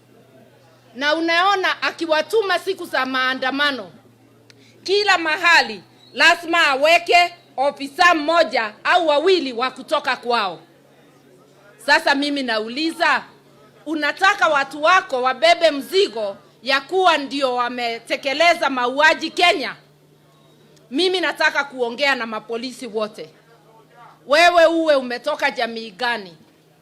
Kumbuka wewe ni Mkenya na utaishi Kenya na watu wako pia wataishi Kenya. Tumikia sheria ya Kenya na uheshimu wa Kenya wenzako. Usipowaheshimu hata wewe utapata yako, sababu malipo ni hapa duniani. Wewe mfanyikazi wa serikali, usijione kama dunia ni yako. Ujue unatumikia wa Kenya. Hatutaki kujua chama yako. Tenda wema, nenda zako. Na ujue wa Kenya ndio wanalipa mshahara wako. Kwa hivyo mimi nasema, wewe uwa wa Kenya, lakini kama una uwezo, panga kuua wa Kenya milioni 50. Hatutapiga makoti. Maisha na uhai tumepatiwa na Mwenyezi Mungu, sio wewe. Hata ukiua hatutanyamaza, au mtanyamaza? Hata ukiua hatutakoma kutumia haki zetu. We shall continue exercising our rights. Leo hii kumekuwa na demonstration kule kwao Eldoret, Uasin Gishu. Sababu gavana wa zamani, gavana wa sasa wanadaiwa pesa na wazazi walitoa wanafunzi waende shule, hiyo pesa imetoweka. Mimi nimeona siku 2 polisi wamewachilia maandamano, na hiyo ndio katiba inasema. Mimi singetaka watupiwe tear gas au wauawe, lakini nimeelewa kumbe polisi wanajua sheria ya Kenya. Kumbe Kome unajua sheria. Kumbe ile siku unatupia Azimio tear gas, unaleta fujo, mnapiga watu, kuwaua na hizo vifaa vyenu na kuwaua na bunduki. Kumbe unatenda maovu ukijua. Deliberate wrongdoing. Kama wewe ni wa kweli, maandamano yote ingekuwa sawa, unawachilia watu. Hata hapa Siaya siku za kwanza mliwachiliwa na maandamano ikawa ni ya kufana sana. Hakukuwa na maafa. Sasa kuua mtu, some of them, yule mama alisimama hapa, kijana wake aliuawa a day after the demonstrations. Wengi wameuawa kiholera, sio sababu walikuwa wametoa fujo yoyote. Mimi nasema, tutasema Mungu atalipisha, lakini hata sisi tutafuatilia hii damu imemwagwa bila sababu. Mimi nataka kuambia ndugu zangu, wale wanakaa kwa meza kwa mazungumzo wakiongozwa na ndugu yangu His Excellency Kalonzo Musyoka, msikubali kunyamazishwa, mukose kutaja juu ya vifo, mukose kutaja juu ya haki. Mukinyamazishwa muache kutaja hiyo, ujue hata uhai wenu hautakuwa guaranteed. Uhai wetu zote hautakuwa guaranteed. We must negotiate under the laws of Kenya, not under the whims of William Ruto. Na hatutaki watu wa kuamuka kila asubuhi kuita watu majina. They cannot choose friends for us. They have profiled the Luo nation. They have profiled Azimio. Now they are profiling individual leaders. That is why they will say, don't walk with Wanjakoya, don't walk with Maina Jenga. To them I want to tell them, you cannot choose friends for me. And if there are people I cannot walk with, it's your likes. Ni watu kama nyinyi. Watu wa Azimio ni sawa, I will walk with them and I will fight for the rights of Kenyans with them. Sisi kama Azimio, hatujaomba viti, hatujaomba hata katiba ipanuliwe tupatiwe viti. Tumetosheka kuwa tunatetea wananchi vile tulivyo. Usilete agenda haieleweki. Agenda ni gharama ya maisha. Agenda ni kufungua sava.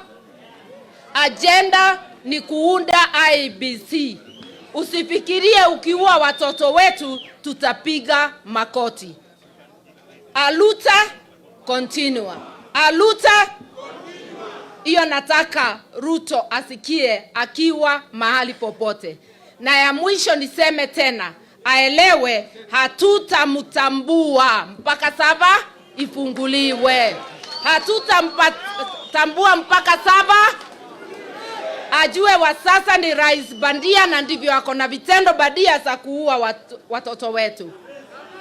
Mimi naomba Mungu awapatie subra familia za wale wamepoteza maisha na pia wale wameadhiriwa, na tuendelee kusimama pamoja. Nikimalizia, nilisahau kuanza kuleta pole za aliyekuwa gavana Laikipia Derito Mureithi, aliyekuwa waziri wa kilimo Peter Munya, na kutambua pia timu ya Azimio kutoka Nakuru ilikuja kwa mazishi. Sijui kama washaondoka. Ndio hao. Hiyo ni timu ya Azimio kutoka Nakuru.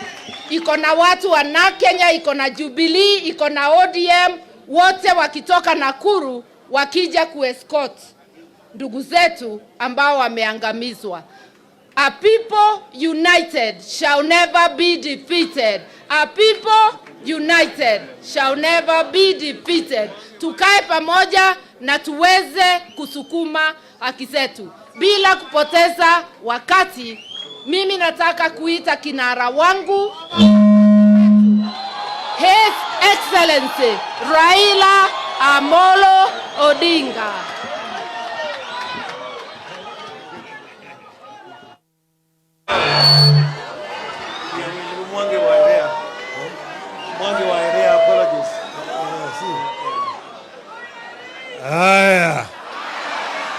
Haya. Jothurwa. Kawuono kadwa penjo ni moro, ng'e ni ok umoro. To kata kamano, adwa ni moro mokwongo ago erokamano ahinya ne osiepewa mobiro kawuono. Ok oneno ka Kenya biro ka. Ok oneno Kenya kobiro Bondo. Umorgo. Gibiro nikech masira man thurwa ka. Gibiro konyowa ywago kendo kowo nyithindo monegi. Emomiyo tadwa ni moko we mondo adhum mokwongo. Uyiena kamano. Today is a very sad day, not only for the people of Siaya, but for the entire nation of Kenya. We are paying our last tribute to very young people whose life has been terminated by a very violent and uncaring regime. These young people did not deserve to die at this time. They will remain heroes of our country, the heroes of our third liberation. Vijana, bedping.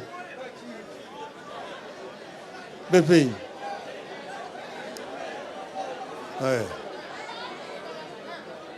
Hello, ugemo kamera kanyo.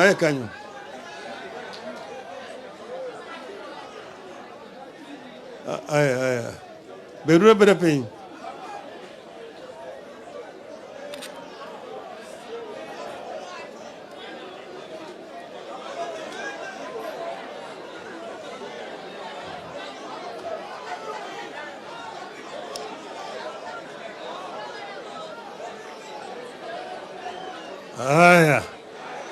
Haya.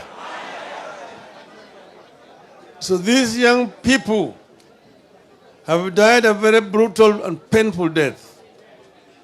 They are basically victims of gunshots committed by police officers who were supposed to protect them and their lives and property. We came as a country from colonialism. Under colonialism, we had what was called the police force, a force that was meant to be used by the colonialists to rule the natives. But after independence, we should have transformed our police to a service whose responsibility is to protect life and property of the people. Unfortunately, this is not happening. We fought very hard to get a new constitution. The struggle for a constitution took over nearly 50 years. Lives were lost during that struggle. Unfortunately, what we have witnessed over the last 1 year since this regime took power shows us that very little has been achieved. We have a new constitution on paper, one of the most democratic constitutions in the world. But unfortunately, the practice is very different. And the country can easily slide back to where we came from. You have a constitution that protects the right of the people, but those who have usurped power in our country do not respect that constitution. And that is why an order can be given of shoot to kill by police officers. First, the constitution gives Kenyans a right to petition, right to picket, right to demonstrate. And you do not need permission from a police officer. You only need to notify the police that you are going to do a demonstration. And give also reasons why you are demonstrating. Kenyans are demonstrating against high cost of living, high cost of prices of food, high cost of transport, and so on. Kenyans also demonstrating and demanding electoral justice. Kenyans were demonstrating, demanding a democratic electoral environment. Kenyans are demonstrating in protection of multi-party democracy. So these were very, very genuine reasons for people to call for demonstrations. And then police were notified that demonstrations were going to take place. Police ought to have gone there to protect the people. But you see what the police have done. Mr. Kome is but an instrument. Because I've heard Mr. Ruto bragging all over. Nitawakalia ngumu. Nitawakalia ngumu hawa watu. Tutawanyorosha. Tutawanyorosha. Those are the words of Mr. Ruto. Polisi wamefanya kazi mzuri kwa kulinda Wakenya. Ati hatuwezi kukubali wengine wafanye maandamano ya kuharibu mali ya Wakenya.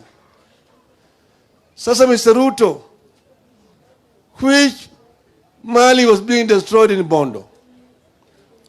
Which mali was being destroyed in Bondo? Which mali was being destroyed in Sondo? Which mali was being destroyed in Migori? In Yalenda? Which mali was being destroyed? You are saying that we are using police to protect the properties of the people of Kenya. These were basically planned, wanton killing of our people. And the basis of this has been laid by your deputy called Mr. Gachetha. Gachetha said, and you have not contradicted him, that Kenya is a company, that there are those with more shares, those with fewer shares, and those with no shares. And this share ownership is determined on the basis of how people voted for Kenya Kwisha. That there are communities which did not vote for Kenya Kwanza, and that's why they are not shares. They have no shares in your government. And that's the reason why you profiled those communities. It is not just against the Luos. It's against all the communities that voted predominantly for Azimio. And we've shown it in terms of employment, the way people are being employed discriminatively, and you've also shown it in the way you have profiled the people. I wanted to say here, for the consumption of the international community, I have lived for a long time, over 8 years in Germany. And I know how fascism started in Germany, by profiling. Mr. Hitler started by just targeting one community, the Jews. That the Jews, the only good Jew is a dead one. But even the dead Jew, if his bone scratch you, you will still die. So he came up with what he called the final solution, the Endeschluss. And started to attack and kill the Jews. The program started this way. And this is what is happening here. You're profiling a community. You want to use the very same tactics that were used by Mr. Hitler in Germany and in Europe. This is what is happening here in Kenya, and they want the international community to take note of what is happening here. You are trying to begin a fascist regime in this country. And you're congratulating the police for killing innocent children. 13 years, 14, 15 years, 20 years, and so on. This is something that is completely unacceptable. And they want the international community to stand with Kenya. We are saddened to see that the diplomatic community residents in Kenya are silent when fundamental rights of Kenyan people are being violated by this regime.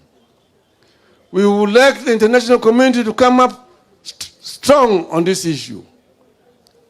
The prosecutor of ICC was here, treated by Mr. Ruto in State House, given a chopper to go and receive an honorary degree at fighting for human rights.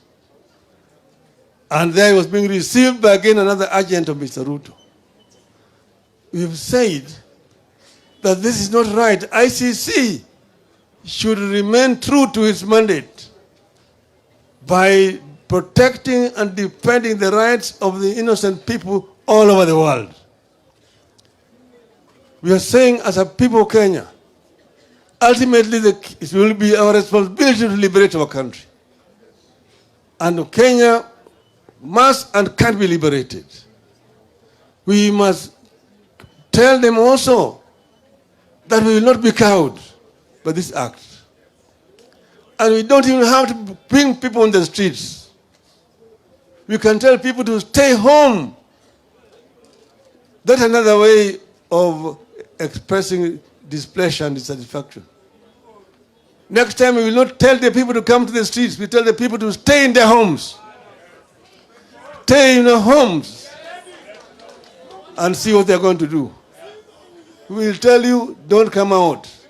Stop anybody who is trying to come out. Just stay at home. Stay at home.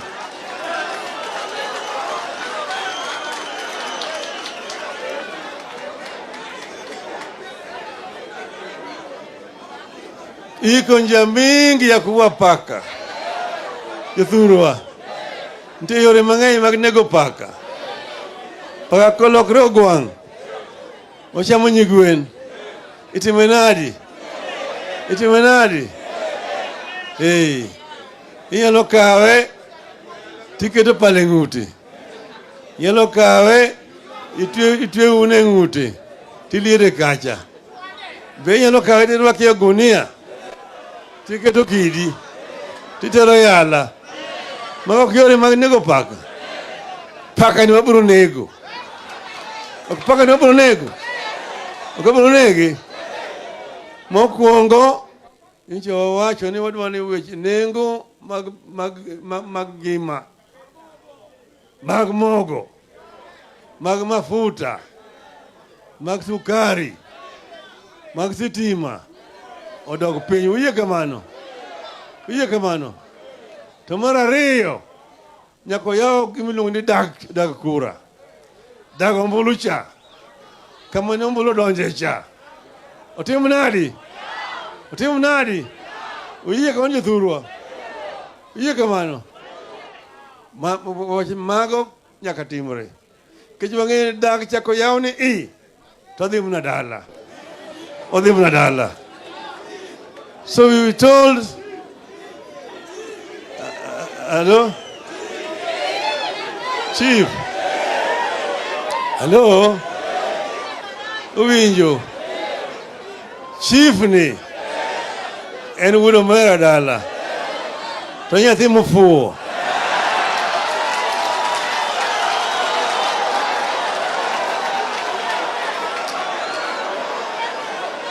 Okay, nyathi mofuo. Nyathi mofuo. Nyathi kofuo titimo nadi? Titimo nadi? Wena gura abro chwade. Okay, abro chwade nugo. Abro chwade nugo. Ofuo kamano. Ok nyanya wacho no fuo kangane. Keche mien mare ni yuora.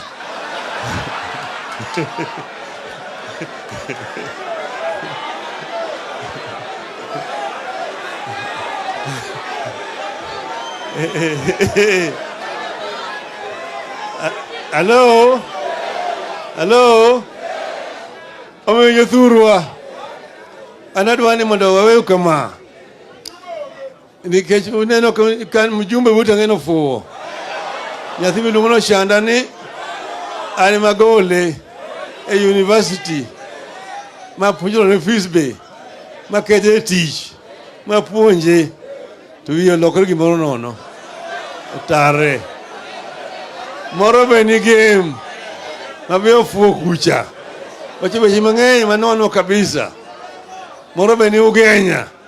Ma be ni ugenya. To gima dwani mondo ka gibiro ka to gwan gini yore.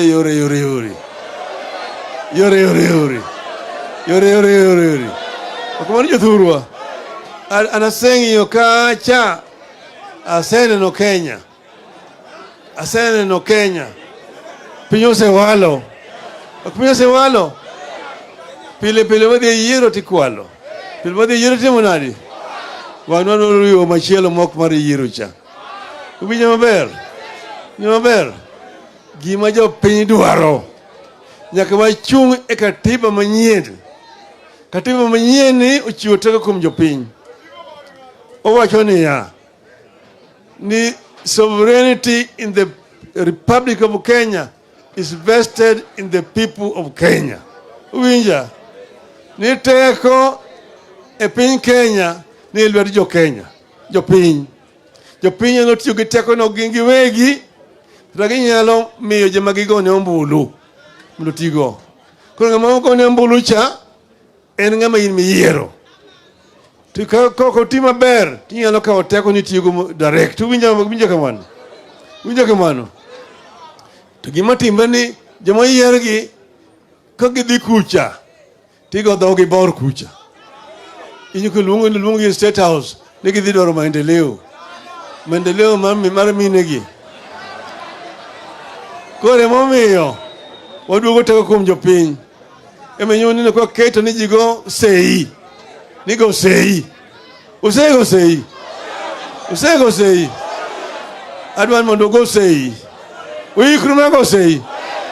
Uikru. Joma yekro ting'ne badgi.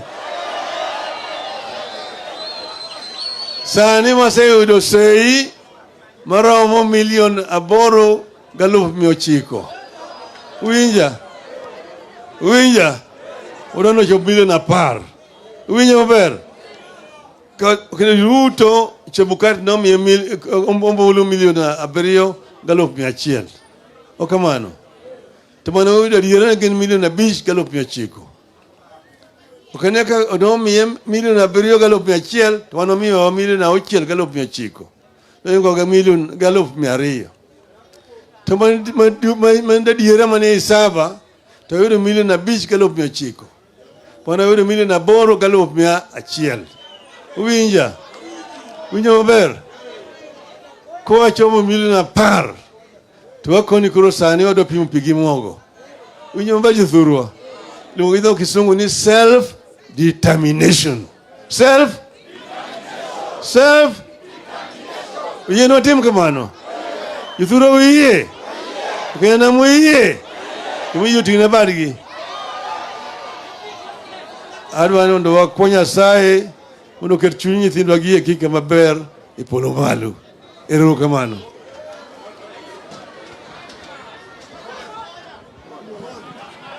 Check.